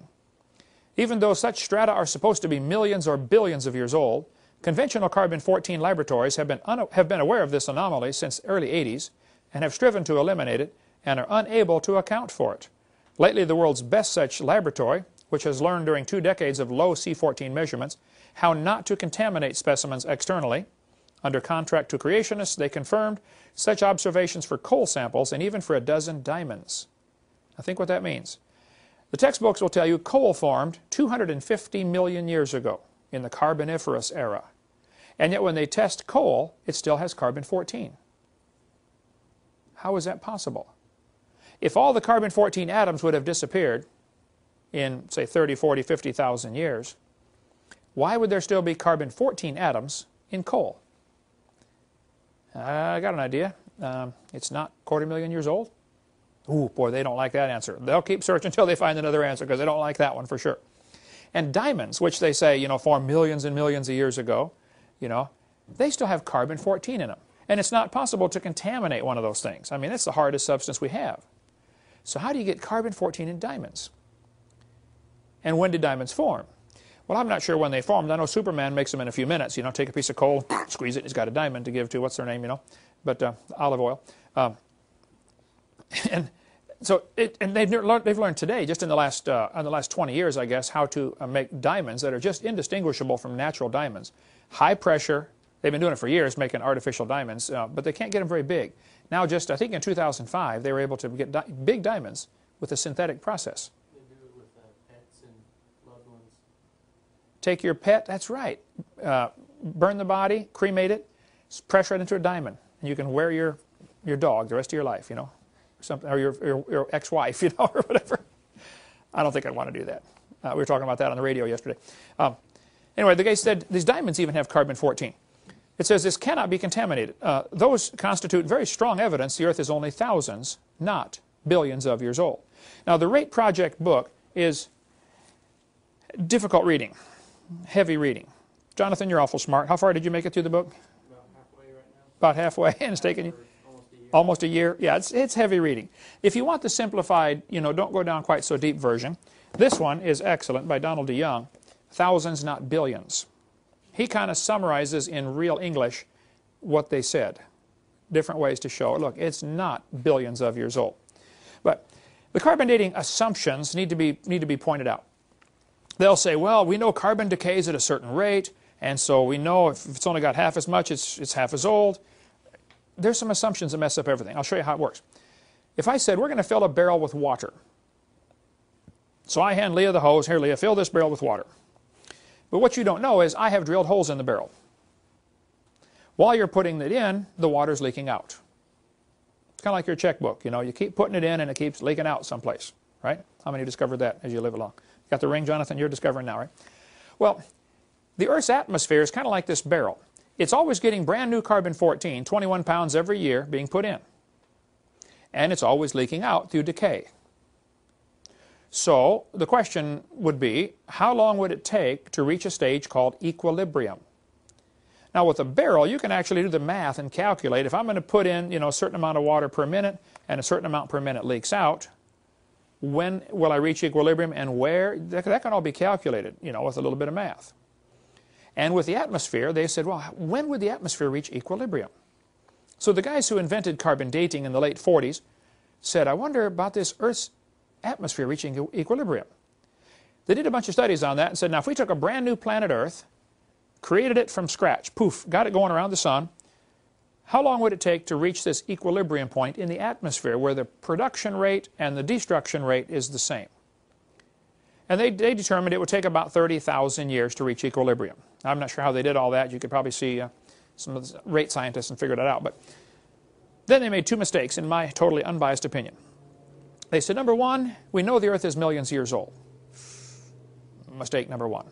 Number two, they said we can ignore the equilibrium problem because we would have passed that point 30,000 years ago. You know, they've discovered the Earth has still not reached equilibrium. Radiocarbon is still forming 30 to 40% faster than it's decaying. Now think about that. If radiocarbon is still forming faster than it's decaying, that means the Earth is less than 30,000 years old, number one. And number two, you can't carbon date anything. Because you'd have to know when it lived so that you could calculate when it lived. You would have to already know when it lived to figure how much carbon-14 was it breathing at that time. Doesn't work. There's a website, www.archy.org. He's got more stuff on the Earth has not reached equilibrium, if you want some articles there, by Ron Cooper. But this is a calibration curve. If an animal is still alive, it should give you about 16 clicks on your Geiger counter per minute per gram. If you're only getting 8, you say it's been through 1 half-life, or 4 clicks, or it's been through 2 half-lives, or 3 half-lives, etc. This is called a calibration curve. In theory, it sounds like it should work, but there are several real obvious assumptions, and I don't know how they don't see it. Suppose you walked into a room and I said, I want you to tell me, here's this candle burning on a table. When was it lit? Find out it's 7 inches tall. I say, well, that won't tell me anything. Now we've got to measure how fast it's burning. We measure the candle for a while. We get an Olympic stopwatch and we get it down to the nearest 40 bazillionths of a second. Okay? And we all agree the candle is burning an inch an hour. Here's our two facts. 7 inches tall, burning an inch an hour. When was it lit? Mary, can't figure it out? Nobody can figure it out. Unless you make some assumptions. Assumption number one, how tall was the candle? And assumption number two, has it always burned at the same rate? Neither of those can be known. If you find a fossil in the dirt, the amount of carbon can be measured, the rate of decay can be determined. I don't argue with either of those. How much was in it when it lived? I don't know. Has it always decayed at the same rate? I don't know. Has it been contaminated, sitting there in the ground for all these millions of years? There's no way to know those things. If the Earth had a canopy of water above the atmosphere, or a canopy of ice, as we cover on Seminar 2, that would have blocked out a lot of radiation from the sun, which would have prevented most of the carbon-14 from even forming. So animals that lived before the flood would have lived in a world with much less carbon-14 to begin with, maybe none, but certainly less. And when we dig up the fossil that's been buried for 4,400 years, let's say it started with 4, where today we start with 16. We dig it up 4,400 years after the flood and say, wow, here's a mammoth that got buried, and it's carbon dated. Well, we're assuming it started at 16. When we test it and find it's got 2, we're going to say, oh, it's been through 4 half-lives, when it's actually only been through 1 half-life. Which is why it never works. When they first invented carbon dating, 1949, Willard Libby, they did some testing and they said, the lower leg of a mammoth was 15,000 years old, but the skin was 21,000. How can two parts of the same animal be different ages? Quite obviously, we know one of the numbers is wrong. So how would you know either of them are right? And if either one's right, how would you know which one? I see no way to tell. Well, let's see if it's getting better. 14 years later, they tested a living mollusk, a clam, and it was 2,300 years old. Still alive. In 1970, at the Nobel Symposium, they said, if a carbon date supports our theories, we put it in the main text. If it does not entirely contradict them, we put it in a footnote. If it's completely out of date, we just drop it. You mean they can pick and choose any numbers they want? Exactly correct. If the number doesn't fit what they expected, they throw the number out. 1971, freshly killed seal was 1,300 years old when they carbon dated it. Troubles with carbon dating are undeniably deep and serious. Despite 35 years of technological refinement and better understanding, the underlying assumptions have been strongly challenged and warnings are out that radiocarbon dating may soon find itself in a crisis situation.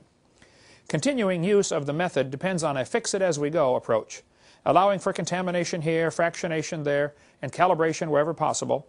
It should be no surprise then that fully half the dates are rejected. Did you follow that? Out of thousands of carbon dates that have been carbon dating times that they've done it, half of the numbers are thrown out.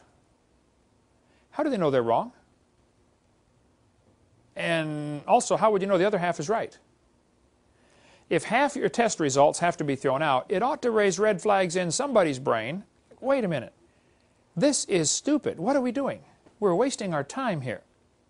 And the article goes on to say, the wonder is, surely, that the remaining half have come to be accepted. No matter how useful it is, the radiocarbon method is still not capable of yielding accurate and reliable results. There are gross discrepancies, the chronology is uneven and relative, and the accepted dates are actually selected dates. This whole blessed thing is nothing but 13th century alchemy. And I agree. That's 1981. I've got all these in chronological order. It never gets better. 1984, living snails carbon dated 27,000 years old. 1992, two mammoths found side by side. They carbon date them. One is 22,000, the other is 16,000. Which one's right? Or are both of them wrong? Or are both of them right? There is no possible way to tell. In 1996, Carl Swisher at Berkeley University used the most advanced techniques to date human fossils. It says last spring he was reevaluating Homo erectus skulls found in Java in the 1930s. He was testing the sediment found with them. The species was supposed to be extinct for 250,000 years. Swisher used two different dating methods. He kept making the same startling find. The bones were 53,000 years at most, and possibly no more than 27,000. Well, I'd like to point out two things here.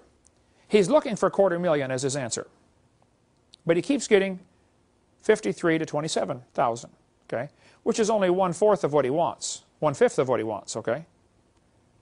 But he's still getting a 96% error. I mean, is it 27,000 or 53,000? This is not an exact science. So when they publish an article in the paper and say, we found a dinosaur bone or a mammoth bone, and it was, 17,221 years old in 6 months and 3 days. Right, come on. You don't know that. They're making up this stuff, just absolutely making it up. Professor Rainer Prach von Zeiten, earlier this February of 2005, was resigned from a professor because he'd been lying about carbon dating for years. His frauds were exposed in February of 2005. He had dated the Bischoff spire skeleton at 21,300 years old, but when they tested him at Oxford, they said it's only 3,300 years old. 700% error. He had said, Professor Prach had said he had found the oldest German, the first German to ever move to Germany, 27,400 years old. They tested it at Oxford and said, this is an old man that died in 1750. He's 250 years old.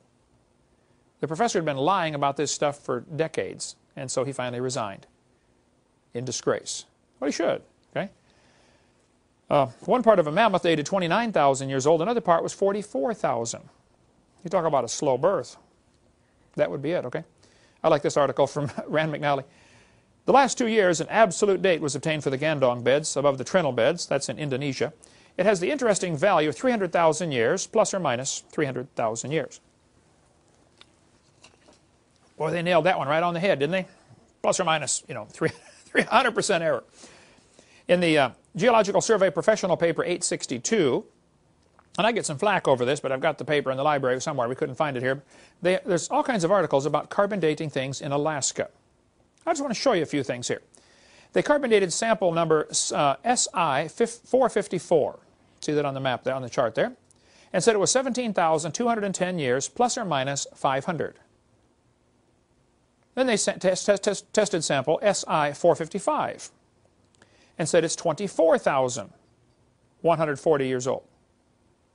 Well, 17,000, 24,000, say, wow, that's working good, until you find out that's the same sample as 454. Very same sample. Test it again. So is it 17,000 or 24,000? Sample number 299 was less than 20,000 years old. That little caret means less than. Sample number L137X is greater than 28,000.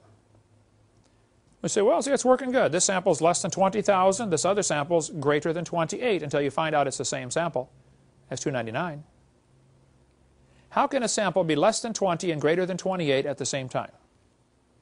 I taught algebra for a long time. I don't think you can do such a thing. That's not too good. Living penguins were dated at 8,000 years old.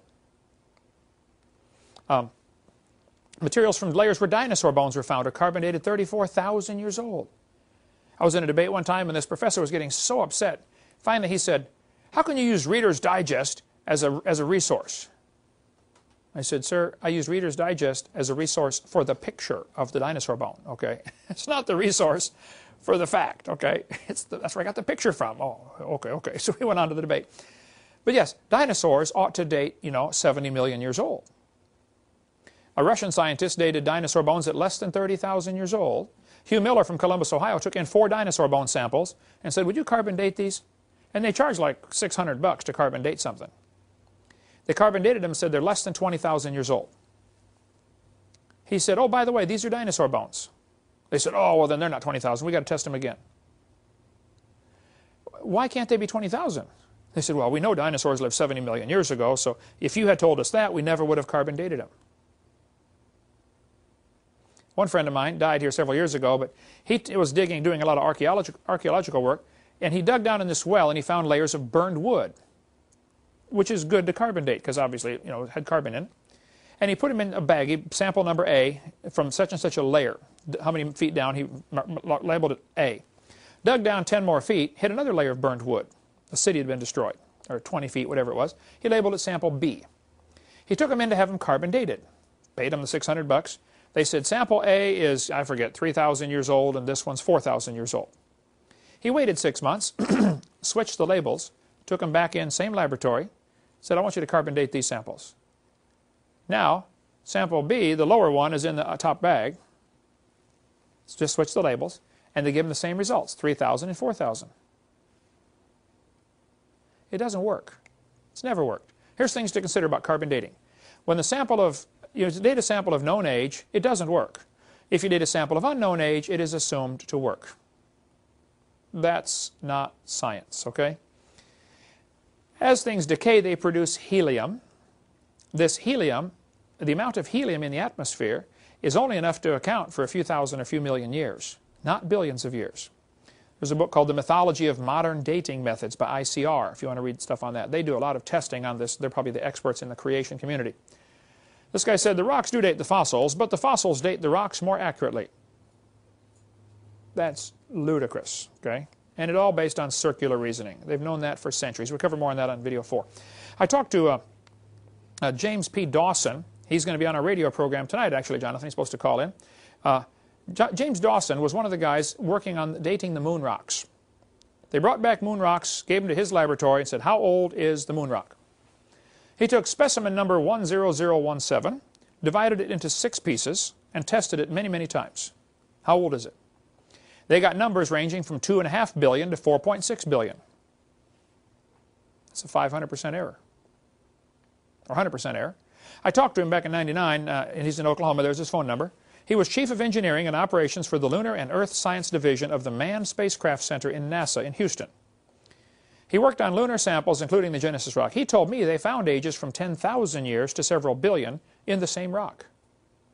His website, jpdawson.com. How can one rock be 10,000 years old and several billion years old at the same time? Something is wrong, okay? The book Bones of Contention has a great chapter at the end called The Dating Game, showing how that they will just change the dates whenever necessary. If it doesn't fit the theory, oh, let's test it again until it fits the theory. See, the theory is important. The facts are not. Evolution, as I've said many times, is a carefully protected state religion. And that's all it is. What about potassium-argon dating? Does that work? Actually, the numbers are bigger, but the problems and assumptions are exactly the same, and you can demonstrate it doesn't work. Potassium decays very slowly. This chart shows the different elements in their half-life. Carbon has a half-life around 5,700 years, but potassium, it takes 1.3 billion years with a B for half of that to disappear. Very slowly decays. By the way, I would like to point out, Your Honor, just for, appeal, that all of the dating methods are based on the decay of an element. Uranium decays to lead. Potassium decays to argon. They're all moving down the periodic table, not up. All going down. Just point out, keep that in mind in case we need to appeal this case, all right? 80% of the potassium in a small sample of iron meteorite can be removed by distilled water in 4.5 hours. Well, if you can take out 80% of it in 4.5 hours, how can you trust any dates you're going to obtain by that? Canadian Journal of Earth Science ran an article and said, in conventional interpretation of potassium-argon age, it's common to discard ages which are substantially too high or too low compared to the rest of the group, or with other available data such as the geologic time scale. There it is. If you test a sample and its number's too high or too low or doesn't match the geologic column, it gets thrown out. Well, then why are you wasting your time and money testing it? You already know how old you'd like it to be. Give it a number. Pick a number. It's dumb. The KBS tuff, a tuff is a layer of ash or lava, or generally ash that has been packed and turned into rock. It's called tuff, T-U-F-F. K. Brenzenmeier had been dating these samples of with potassium-argon dating because here's the theory. When a volcano erupts, the rocks and stuff coming out is really hot and any gases in it should be able to escape. Well, potassium slowly turns into argon, and argon is a gas. They use it for welding over at the shop. Argon welding, Argon's a gas. So since potassium turns to argon, when the rock gets melted and shot out of a volcano, all the gas escapes, and so the theory says this new layer should have been, the clock is now reset. It is 0 years old. Even though when it was in the earth it's 4 billion years old, now all the argon's gone because it accumulated this argon for millions of years, but now poof, it melted and the gas is gone. So we can potassium argon date this lava or ash or any volcanic material. Well, they had been dating this layer of ash named after K. Brenzenmeier because she did research on it. They said it's 212 to 230 million years old. All the scientists agreed that layer of ash is around 200 million years old. Until Richard Leakey came along in 1972, and he's digging around under the KBS tuff, and he finds a perfectly normal human skull.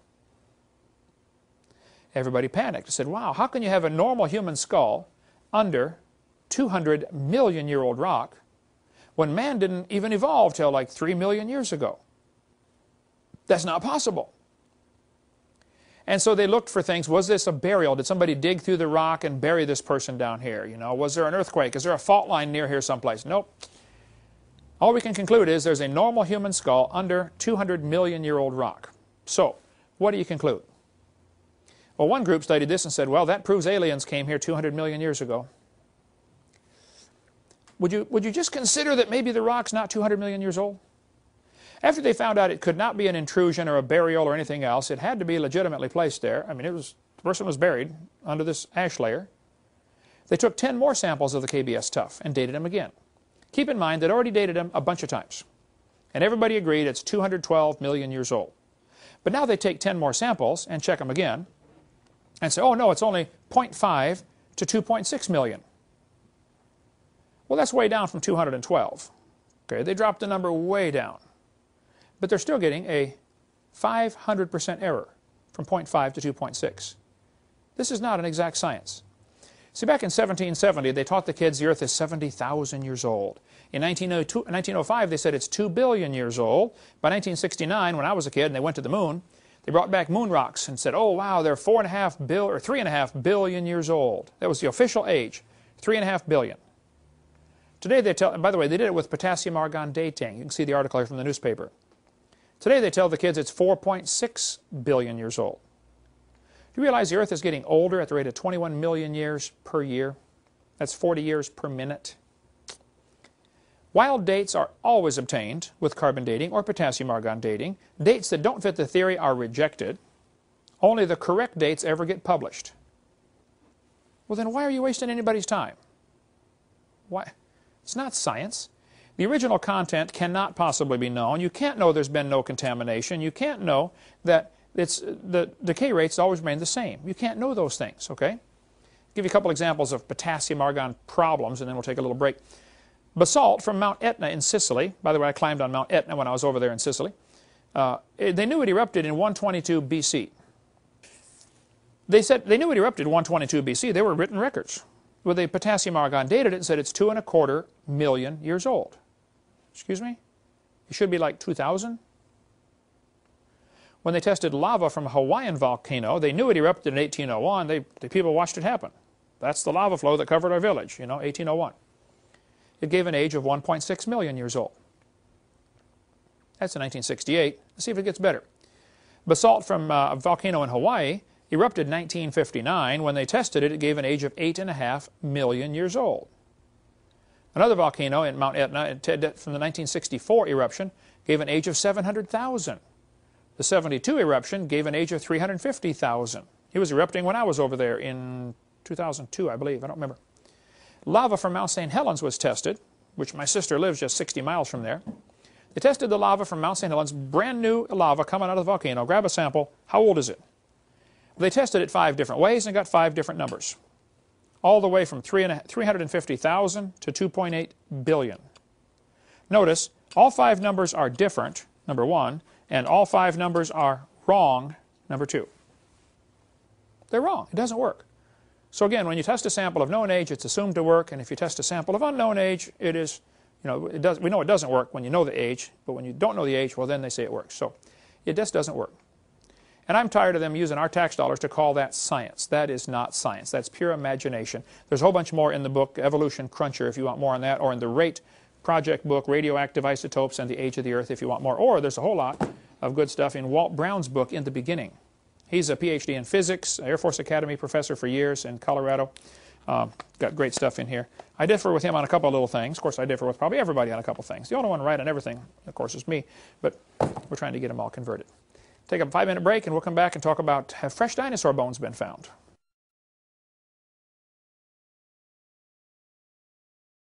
Next question we often get asked is, hey, if dinosaurs drowned in the flood, have we found fresh dinosaur bones? Or are they all, if they're all fossilized, take millions of years, doesn't it?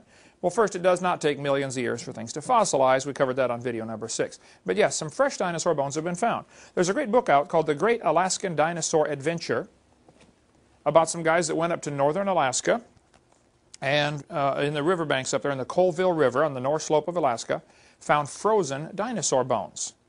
I talked to Les Zerby, my friend up there, who's been a missionary for years in Africa, in Alaska. I was just up there a few months ago with him. He said he was there. He can drive right, fly his plane right to the spot, land there, and dig out some fresh frozen dinosaur bones if we'd like. But yes, they have been found.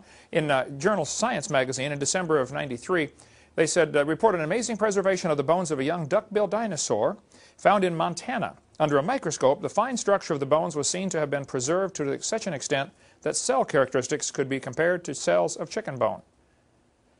Anybody who teaches dinosaurs died millions of years ago has not studied the real evidence, okay? In northwestern Alaska, in 1961, a geologist found a bed of dinosaur bones in unpermineralized, that's unfossilized condition. This is possibly the same bed that Les Zerby goes to. He offered to take me last time I was there, but the weather wouldn't permit it. We were going to fly up there for a couple hours and see this stuff. I'll go next time I get up there. In Prudhoe Bay, Alaska, which is way on the north slope near Barrow, Alaska, they found frozen dinosaur bones. They're as light as balsa wood and look as fresh as yesterday's dog bones. The structure was porous and the fossils were not mineralized, not fossilized. A Canadian Indian, Eskimo, in 1987 on Bylot Island up in northern Canada, found part of a lower jaw of a duck-billed dinosaur. It was in fresh condition. Joe Taylor, our friend from Crosbyton, Texas, has a website, mountblanco.com. He has dug up dinosaur bones before that are not fossilized. He's dug up dinosaurs all over the world. But in the summer of 2005, they found dinosaur tissue inside a T-Rex leg bone, and the dinosaur tissue was still soft. Now, the scientists are trying to figure out, like John Horner from Montana is trying to figure out how could they stay soft for 70 million years? The thought will never cross his mind that maybe they're not 70 million years old. Okay, he's already committed to that. And to say maybe they're only 6,000 years old or 4,400 years old from the flood would absolutely be anathema to them. They will never consider that. So now they're going to probably get a government grant and try to figure out how could they stay soft for 70 million years. They're totally asking the wrong question. The question is when they formed, not how they formed. Here's a picture from magazine showing they found a fossilized dinosaur, still had what they thought, and I believe was confirmed, was the heart, soft tissue, fossilized in a dinosaur. Up in Alaska, they frequently find dinosaurs. Well, Alaska's cold. Reptiles don't do well in cold weather. But dinosaurs in Alaska? Not many, but a few have been found. And yes, it's true, some have been found that are not fossilized. You can do more research on that on your own, and we'll cover more in our college class when we get to that. If there really was a flood, I often get the question, well, where's all the humans? Why aren't there more human bones? There should be, bazillions of human bones buried. I mean, we find lots of clams, find lots of other animals. And it's true, of all the fossils formed, Jonathan, I don't know if you know the percentage. It's like 90% of all the fossils formed are marine organisms. Have you read something like that? 90 or 98. 90 or 98, animals that live in the water, okay? Very few mammal fossils are found, and very few, human fossils are found.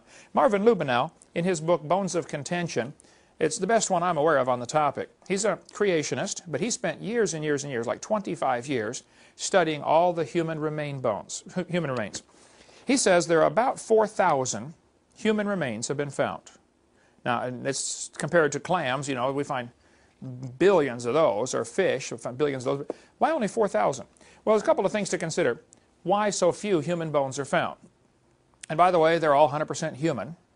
Actually, the Neanderthals had thicker bones than we have. They were in much better condition. They were like, they say the average Neanderthal could pick up a football player and fling him over the goalpost. I mean, they were just incredible condition. The muscular structure must have been great. But when God made the world 6,000 years ago, there were two people, but it was full of plants and full of animals. 4,400 years later, it was still full of plants and full of animals and still not full of people. I have no idea what the population was at the time of the flood. This is just a pure guess with probably 1 billion people. If you figure they're living 900 years and having 70 or 80 kids per family, that's what you need, Tanya, about 70 kids, right? It would be a large population in a hurry. But let's just pick a number and say there was 1 billion. Why are so few found as fossils?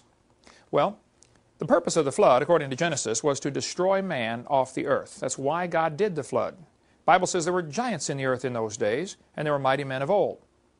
So, I don't know for sure what that means, but I suspect that might mean the people were actually bigger before the flood came. We've covered on video 2 about some of the giant fossil skeletons that have been found. People 9 feet tall, 10 feet tall, 12 feet tall. I don't know if everybody was that big or not, but certainly it appears some of them were. So there are several theories of why so few human bones have been found. Number one, there were less people to be killed. There aren't as many people available. So you're not going to find as many bones of them. Okay? You're going to find more animals and more fish and clams and stuff like that. Secondly, people are smarter than animals. Well, some people. And they would tend to avoid drowning until the last possible minute.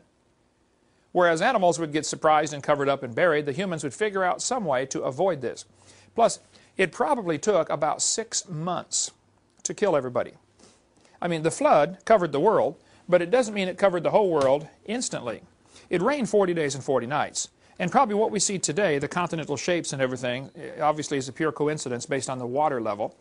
And everything was flexing up and down during the flood. We covered on video 6. So if the earth was totally different configurations, unrecognizable by today's globe, but as the crust of the earth is flexing up and down, the water slowly coming up from the fountains of the deep that are broken open. The rain was 40 days, but the water kept coming up for 150 days. So if we start with the assumption that during the flood, there were high ground above water, may have lasted for 6 months. The high ground getting smaller and smaller, and people would run to high ground, and they also have the tide. The moon is causing the tide. The moon doesn't know or care that there's a flood on the earth. It's just, pulling the water up. So the tide may go up, cover an area, and then go down, and people and animals would run to the newly exposed island. Here's high ground, get over there. So we'd find footprints in these mud layers that then would get covered up with the next tide. I mean, every 6.5 hours the tide changes. High tide to low tide, 6 hours and 25 minutes average. So as these mud layers are full of footprints, they bake in the sun just for a couple hours, enough to get a skin on them, and then a new mud layer washes in on top from the next tide. It is highly probable that during this flood, during these first few months of the flood, you would get thousands of layers deposited for multiple reasons we cover on video 6, and you may have footprints within each of these layers. We had a guy called into the radio program yesterday, the guy from Sweden that calls in once in a while, to our radio program, evolutionist. He says, well, we find layers of rock, and footprints between the layers. He said that proves each layer was exposed for thousands of years. No, that proves it was exposed for maybe 30 minutes. Doesn't prove it's exposed for thousands of years. So yes, it's possible to get footprints, and especially if you look at nearly all the footprints are run in the same direction. What would that mean? They're trying to avoid something. They're all going the same way, probably avoiding the flood water.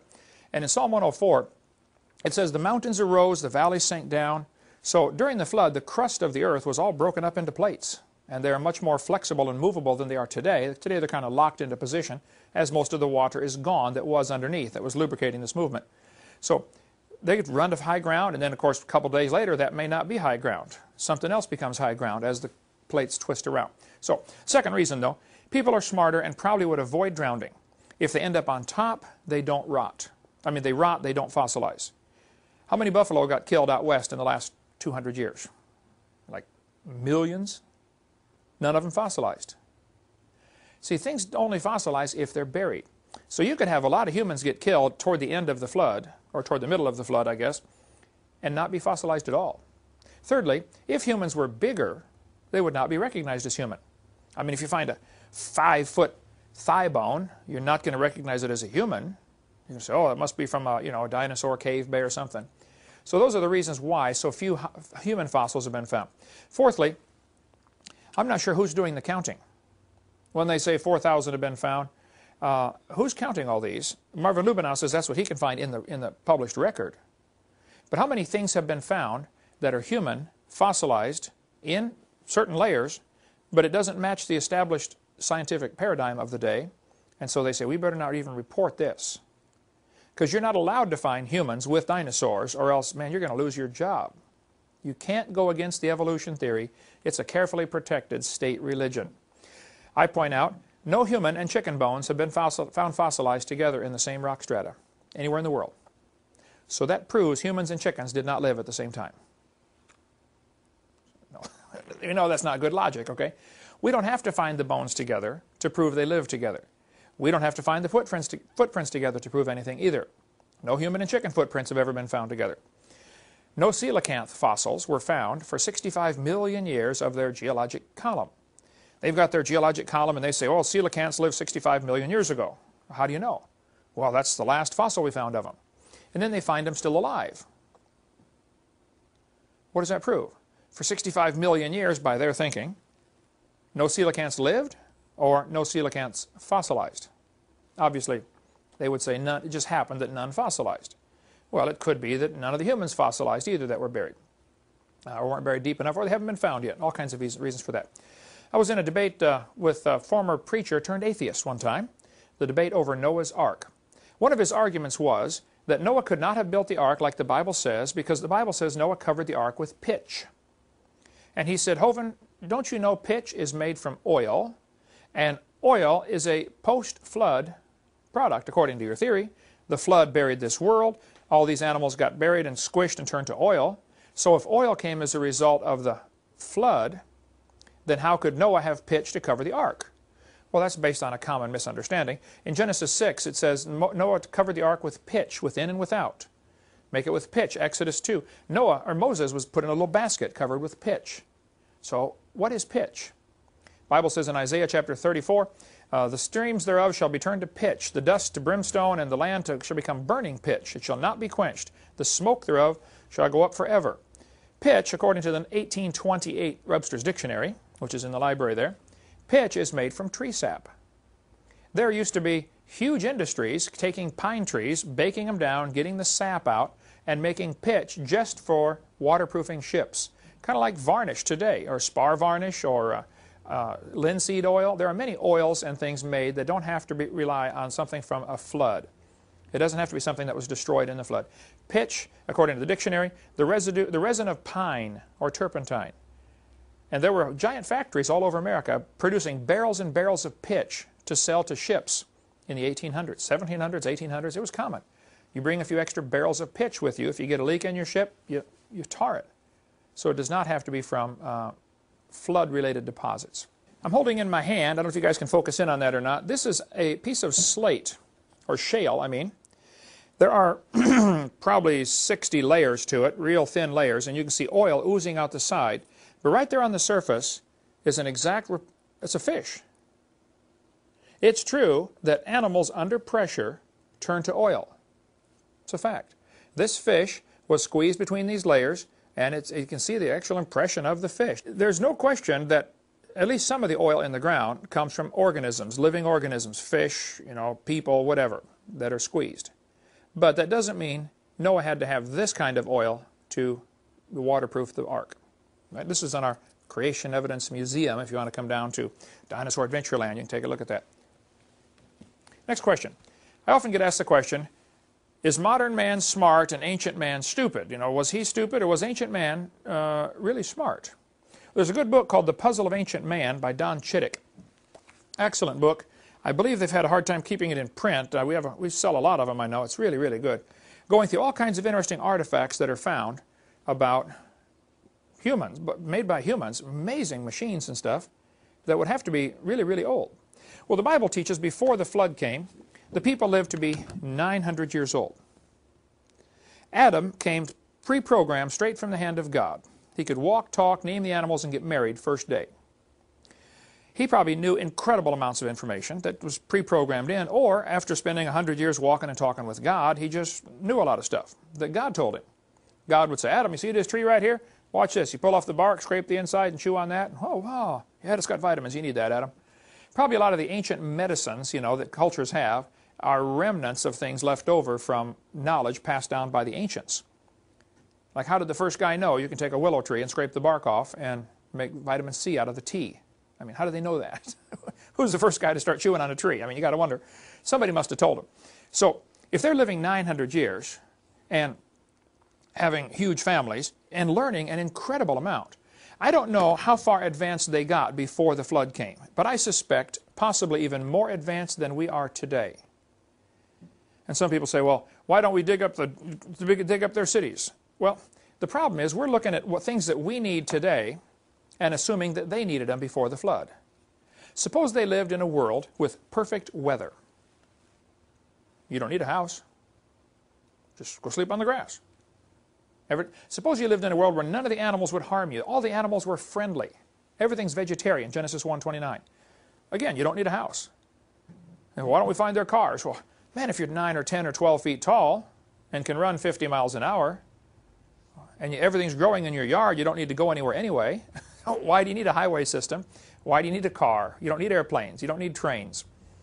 So if you can think Garden of Eden conditions, the things that they needed would not be the same things that we need. After the flood, the people were still living to be 400 years old. So a lot of this knowledge would be retained. Now today, about the time you know everything, you're 80 years old and you die. Now you can't pass it on to anybody else. But if you could live to be 400 or 500, you could pass on your knowledge to your great-great-great-great-great-great-grandchild. So it'd just be a real different world back then. So a lot of this knowledge, I think, went to the grave. But in the old days, you could go talk to your great-great-great-great-grandfather and get advice. And he'd give you some really cool advice on how to do certain things. Many civilizations after the flood would arise very quickly. If you got a bunch of smart people, Noah's sons, having 15, 20 kids per family or whatever, and they're going to go off to this area and they're going to build their own civilization. Well, it wouldn't take them long as they've got high IQ. They might not have all the technology. They might have to make stone tools at first, until they can dig a hole to find the iron to melt it down to make the steel tools. They would know how to do it. It's kind of a Gilligan's Island situation. But within 50 years, you could build a civilization. You look at Robinson Crusoe, lands on an island. So after 20 years, he's got a whole, got a farm, got a house, got a fort, did it all himself, So yeah, it doesn't, especially you get smart people in situations like that, you can build a civilization in a hurry. It's interesting, if you study history, all of the ancient civilizations, the Babylonians, the Sumerians, the Greeks, or the Chinese, they just arose out of nowhere. Poof, there's a civilization. There's no evidence of this stuff they teach in school, of them going from hunters and gatherers and grunts and groans, caveman stuff, becoming civilized and building cities. There's no evidence of that. Farther back you go, it's all of a sudden, poof, there's the beginning of the Egyptian civilization, the beginning of the Chinese civilization, just like they moved in and built it in less than 100 years. So some strange things have been found in the fossils, as in the ground, that would indicate man used to be really smart. This little airplane, for instance, is in the Smithsonian, I believe. Right, yeah, in Smithsonian. It was found in a grave in Colombia. It's about 1,000 years old. But it's an airplane, quite obviously, with all the features of an airplane. But it can't be an airplane, according to the evolutionist, so therefore they have it labelized in the Smithsonian as a stylized insect. Now tell me, does that look like a stylized insect to you? See, they can't admit that ancient man knew about airplanes because that would go against the theory. The theory says modern man is smart, ancient man was stupid, he was, a chimpanzee walking on four most of the time, slowly came up, and here we are today, the gods of the universe. That's the thinking in their mind. Actually, the evidence shows the opposite of that. Here's an airplane, again, found in an Egyptian tomb this time, 2,100 years old, pre-Christ. How did they know about airplanes? A little model airplane. They knew about flight. This iron pot, we've got a model of it here, was found inside a lump of coal. This is a replica. You can get a replica from Carl Baugh. They're breaking open a lump of coal, and there's an iron pot inside. They examine the coal that comes out, and it's molded right to the pot on both sides. I mean, the coal formed around the iron pot. What would you conclude? That a coal miner dropped it? No, because then the coal won't be conformed to the pot. I would conclude that they had iron and were making iron vessels before the flood. During the flood, they got buried in a forest of trees and squished and turned to coal, and of course it's not going to affect the iron any. How do you get an iron pot and a lump of coal? Ancient man must have been smart, not primitive. In Peru, they've got giant stone walls like the one in the picture here. These stone walls are phenomenal. Some of the rocks in there are so huge, we can't even move them today. There's more in the Puzzle of Ancient Man about that topic if you want to read more, but there's one of the stones down in Peru weighs 20,000 tons. Now, to give you an idea how big that is, the largest crane on Earth today can lift 3,000 tons. I think they just built one in Japan, if I recall, for unloading ships. I just heard about it in 2003 or 4, that can lift 6,000 tons. There's something like that. That may be the new, somebody's going to say, oh, Hovind, you're wrong, it's more, 3,000 is wrong, you're lying. I'm not lying, I just don't know. I think it's 6,000 tons now, okay? But still, you've got stones up here that weigh 20,000 tons. How did they move that? Who did it and how did they do it? I don't think it's logical to say ancient man was primitive. They must have known something we don't know today. Like this guy said, what is truly impossible about the block is that it's the size of a 5-story house and weighs 20,000 tons. We have no combination of machinery today that could dislodge such a weight, let alone move it. We can't even break it loose from the ground, let alone move it. We can't do it. This bell was found inside a lump of coal in West Virginia.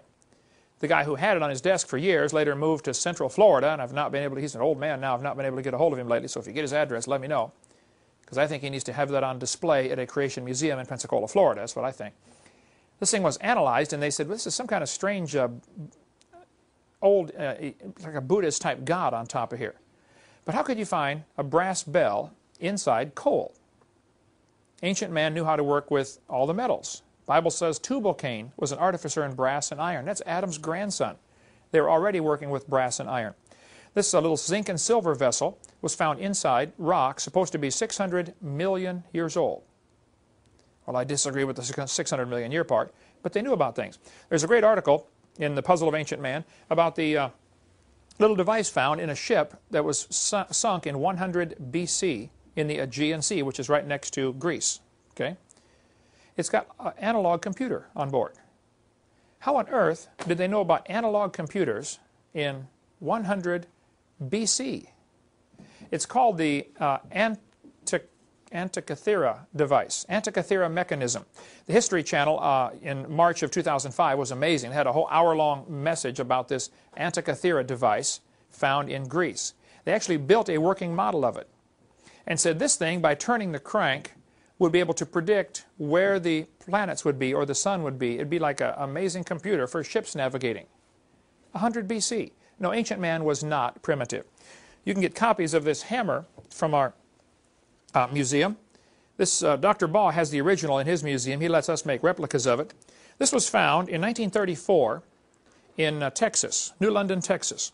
When they first found the hammer, the handle was petrified, what was left of it.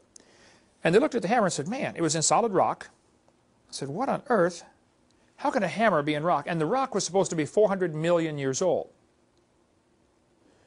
So, of course, guys who believe in evolution would say, well, that just proves aliens visited the planet 400 million years ago and one of them dropped his hammer. I mean, that's the kind of logic they use. Instead of thinking, you know, maybe our whole time scale's wrong. They will never consider that. They cut a little notch in the hammer with a file in 1934 to see what kind of metal it was. It is still not rusted, the notch. It's a type of a stainless steel. Battelle Laboratory analyzed it and said it's 96% iron, 2.6% chlorine, and 3/4% sulfur. And then they said, you know, we don't think you can get those elements to combine unless you do it under a much stronger magnetic field. Probably the pre-flood Earth had a magnetic field 8 or 10 times stronger than what we have today.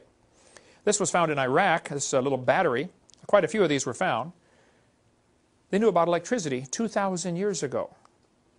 The Egyptians apparently knew about electricity. Here's a hieroglyphic showing snakes in some kind of chamber hooked with a wire going to a little generator of some kind. We don't know. There are two theories. One is they are using electricity to mummify the snake or do something, or they're using electric eels to produce the electricity. I don't know which way the electricity is going, or even if it's electricity. But I think we've got the wrong idea to say modern man is smart and ancient man was stupid. I think ancient man knew a lot. They knew about brain surgery. Quite a few skulls are found like this. This process is called trepanning. They would actually cut into somebody's head, and many are found with the hole healed over, which indicates the patient lived. Okay? I mean, cutting a hole in the head is no big deal. But some of the Ica stones from Peru show what appears to be brain surgery. Dr. Dennis Swift, that spoke at our boot camp in 2004, has some of the instruments, the hardened copper instruments that they would use for brain surgery, or for surgery, period. Okay? Ancient man knew how to do all kinds of things with people's heads, besides cut them open and let them heal. They made strange shapes to the heads. They apparently did heart surgery. From some of the Ica stones anyway, it appears that they're doing, you know, open heart surgery. Here's a guy with an artificial limb attached, so they knew about that. That would have been, you know, 2,000 years ago. This little machine appears to be some kind of steam engine. They might have known about some kind of power like that 2,000 years ago. They certainly knew about the wheel. This little cat was found on wheels to move around, a little kid's toy apparently, in some of the Inca Indian tombs. They certainly were smart as far as biology goes. This little spider is one of the, little nothing, it's 150 feet tall. It's one of the Nazca line images. We cover some of that on video too, but they knew that to make this spider with no eyes, because it's blind, these little spiders are extremely rare. It's only 1/8 of an inch long, and it lives in caves, in the dark, in the Amazon, 1,000 miles away from where the drawing is. So they really knew about their biology. And they knew to make the one leg longer, and it's the correct leg too. Third leg down on the right side. That leg, during mating season, for 15 seconds, that one leg grows longer and exchanges DNA off the tip of that leg. And they knew that. So they were not ancient, not stupid. They were ancient, but they were not stupid. This Pira Reis map of 1513 shows Antarctica with no ice on it. How did they know to, first of all, how did they find Antarctica? How did they know to map it with no ice? Something was different, okay? This metallic sphere was found in South Africa. It has 3 parallel grooves around the equator, but it was found in what they said was pre-Cambrian material, 2.8 billion years old. Well, of course, I disagree with the 2.8 billion years. It's a human artifact, quite obviously, found in rock, supposed to be 2.8 billion years old. But see, rather than question, you know, maybe it's not 2 billion years old, guys like Michael Cremo, who wrote the great book on stuff like this, they're called OOPART, out-of-place artifacts, O-O-P-A-R-T. He studies all kinds of these things. Now, he's a Hindu. Michael Cremo has the book Hidden History of the Human Race. He says this proves aliens came and visited the Earth 2.8 billion years ago. Rather than question, hey, wait, maybe the whole geologic column is wrong, they just, I don't know why, they're not allowed to question that. His book's called The Hidden History of the Human Race. It's in our library if you want to read that. Here's a mortar and pestle, you know, to grind wheat or grind flour with, grind corn. The problem is, it's in rock, supposed to be 33 to 55 million years old, way before man got here. So what do you conclude? Well, again, aliens came, visited the planet. These little spirals were found. The thing that's amazing about these little spirals, they're made of tungsten. Very difficult metal to work with. very difficult to refine. And these things are 3/10,000ths of an inch, 3/10,000ths of a millimeter in diameter. And it follows the perfect golden mean ratio. Same thing used in the Fibonacci sequence, 1 to 1.618. How do they know about that? A lot of these are found in Russia. Pavel, if you get over there, bring me some of these. I want some of these for the museum. These little amazing little spirals. There's all kinds of stuff on the internet about that if you want to read it. Well, what about the pyramid? Who built the Great Pyramid? If we're thinking ancient man is, dumb, how did they build the big pyramid? There are 66 copies of the original, apparently. There appear to be 67 of these giant stone pyramids found around the world. Who built them and why? Well, there's not much question on the 66 copies, who built them. It was the Egyptians or the, South American Mayan Indians or something. But who built that original one? The original pyramid is often called the Great Pyramid. It is by far the largest of the pyramids, and it's very different in that there are no inscriptions found in it, other than a few marks the builders apparently made. Put this rock on top of this one. But all the rest of the pyramids in Egypt have all kinds of hieroglyphics. This is King Herman, the greatest guy that ever lived, blah, blah, blah. Not this one. The greatest pyramid, the biggest building on earth by far, has no inscriptions. Who built it? Why was it built?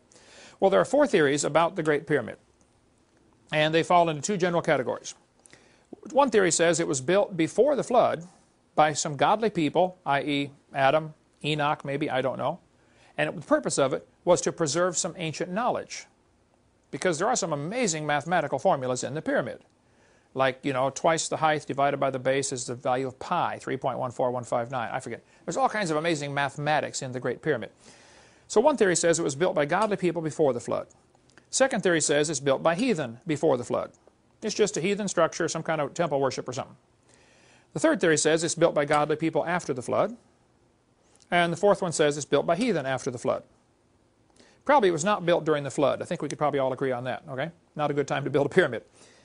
I kind of lean toward number 1, but I wouldn't prove that. I couldn't prove it and wouldn't be dogmatic about it. I think some godly people, probably Enoch, built this pyramid to preserve the gospel story. One of the theories on all this is, of course, Adam did not have a Bible. So God gave him the gospel story in the stars. This is what many people think, and I kind of lean that way, but though I'm willing to discuss it. Noah did not have a Bible. And if the canopy was gone that used to protect them and probably amplified the light so they could see the stars better before the flood, 20 inches or 30 inches of ice, compacted, super frozen like we talked about on video 2, that canopy before the flood would have actually made it easier to see the stars, and they could actually hear the music of the stars. The zodiac, that's one of the theories. But Noah didn't have a Bible. He had a couple chapters, because Adam actually wrote part of Genesis. Okay, we cover that in the teledose coming up here soon. So God gave them the gospel in stone. This is how it preaches good. Whether it's true or not, I don't know. But basically, there used to be the gospel in stars, then there was the gospel in stone, and today we have the gospel in Scripture. The 3 different ways. Now, let's assume that there may be some truth to that and go from there. If there isn't, it's not a big deal. I won't lose any sleep over it. But the Great Pyramid is an amazing structure. By far the largest building on the planet today. Still, largest building in the world. Built bigger than anything ever built by man since.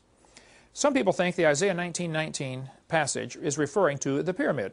It says, "In that day there shall be an altar to the Lord in the midst of the land of Egypt, and a pillar at the border thereof. And it shall be for a sign and a witness." There are quite a few folks who think that the pyramid is this is it. Because their teaching goes that Egypt split into 2 kingdoms, northern and southern kingdom, and they were fighting in civil war kind of stuff, and this pyramid is right on the border. And then when they united, it's now in the midst thereof. So it is both at the border and in the midst. Otherwise, how could a building be that way? Now, of course, the Jehovah's Witnesses have gone crazy with the pyramid. There are all kinds of books by Jehovah's Witnesses thinking, oh, this prophesies everything and proves Jehovah's Witnesses are right, And they kind of take it to real wild extremes. And there are many books available on the pyramid, some of which are absolutely loony. But it's very interesting reading. The pyramid is a huge building. It goes up 4 sides to the top, and the top stone was never installed. If you look at the diagram here, there's only one door into the pyramid. Nobody could find the door until 800 AD.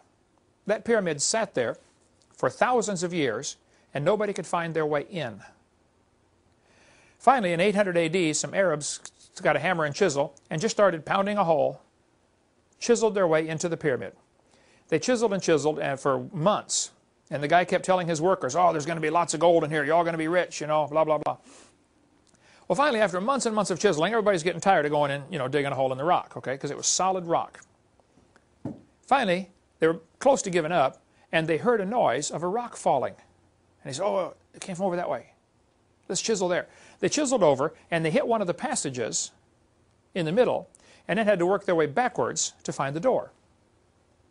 Had they known where it was, they could have walked up and just pushed it right open. But nobody could find this door for centuries. Well, once they found the pyramid and mapped it out, you see it's got an entrance where the A is. The entrance, only one entrance in, it immediately takes you on the broad road down to the pit, letter C. Or you can take a choice to make a turn and go up channel E there, up the narrow road that goes to the king's chamber. So your choice is the broad way that leads to the pit or the narrow way that leads to the king's chamber. Now that'll preach. It sounds like there's a little gospel in there somewhere, right?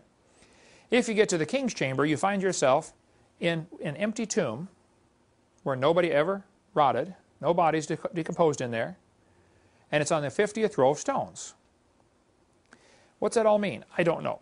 There's a grand gallery that some people think has marks along the way, that in those marks, if they go by pyramid inches, which is a little bigger than our inch, the pyramid inch, they say each one marks a year, and they say on this grand gallery that it's got marked off where World War I is, World War II, major events through world history are supposedly marked off in the grand gallery. That's some of the stuff you read in these books when you read about the pyramid. It's the largest building by far. It contains enough stone to build a 10-foot high brick wall all the way around Texas, or France. They're about the same size. 10-foot high brick wall around Texas.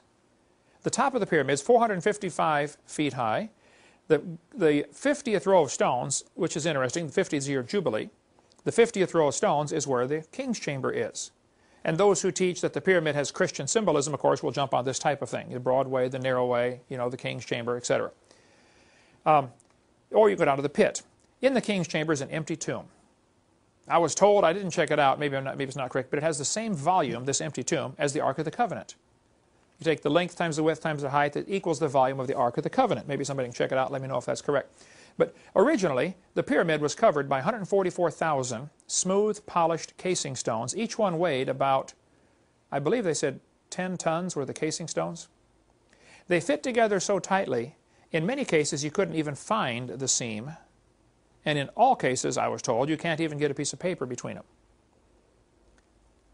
Imagine a 10-ton stone fitting together with the next one so tightly, you can't even get paper between it. No mortar. I mean, today we build brick walls and put mortar in there, and you can look at the brick on the house here, and some of them are straight and some of them are not too straight. You know, the bricklayer's getting a little bit of a hurry.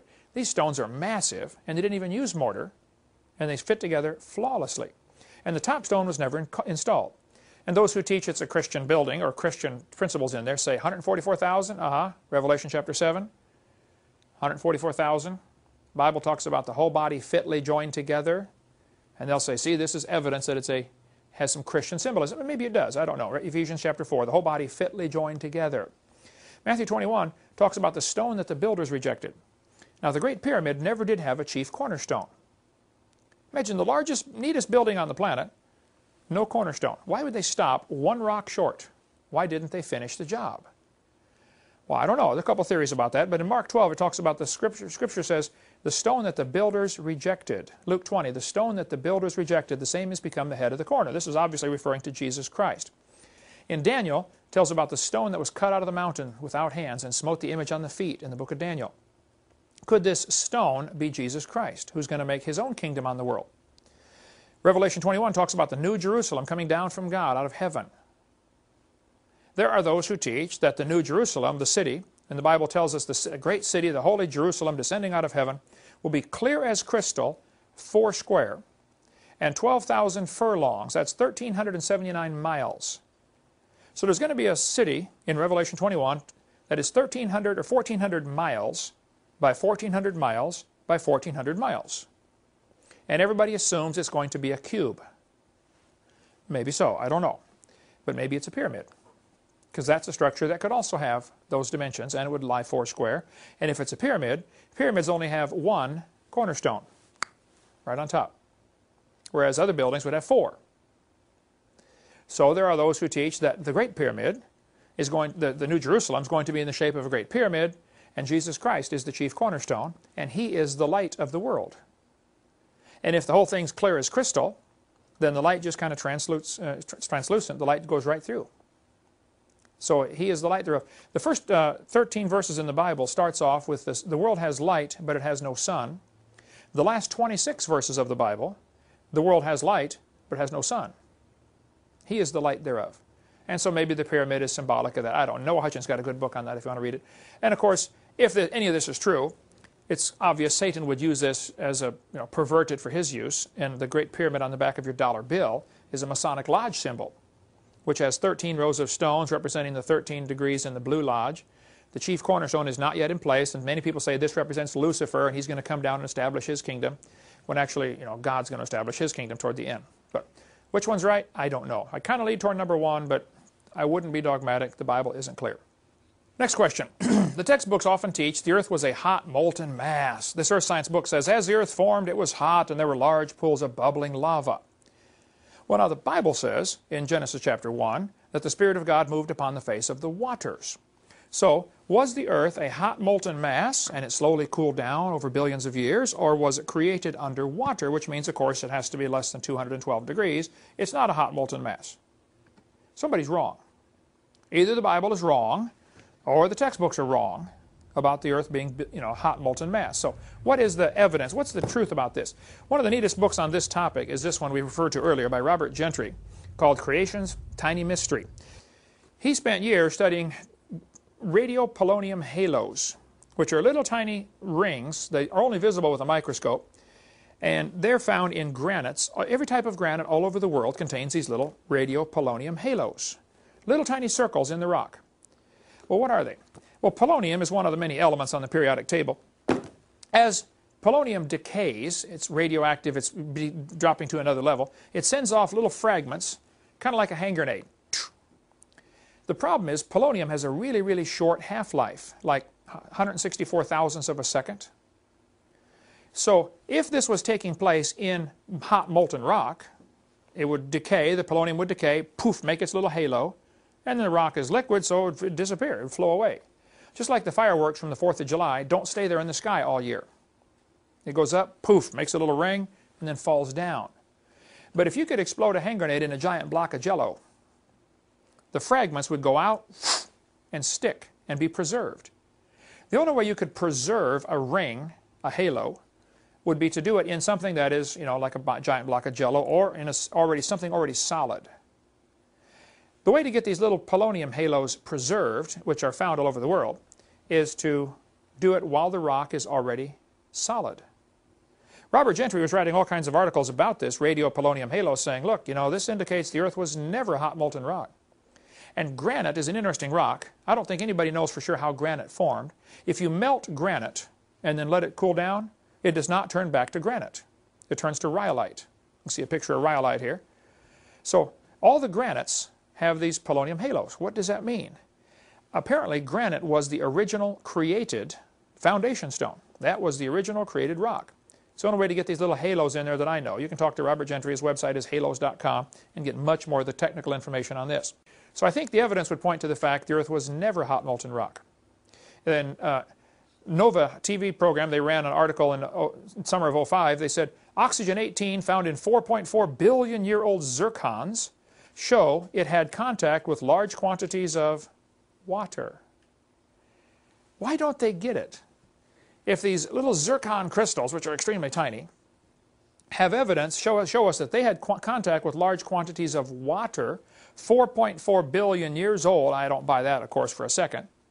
But their own evidence ought to show them the earth was never a hot molten mass. Never. Often in seminars I get asked the question, what about global warming? Is the earth really getting hotter?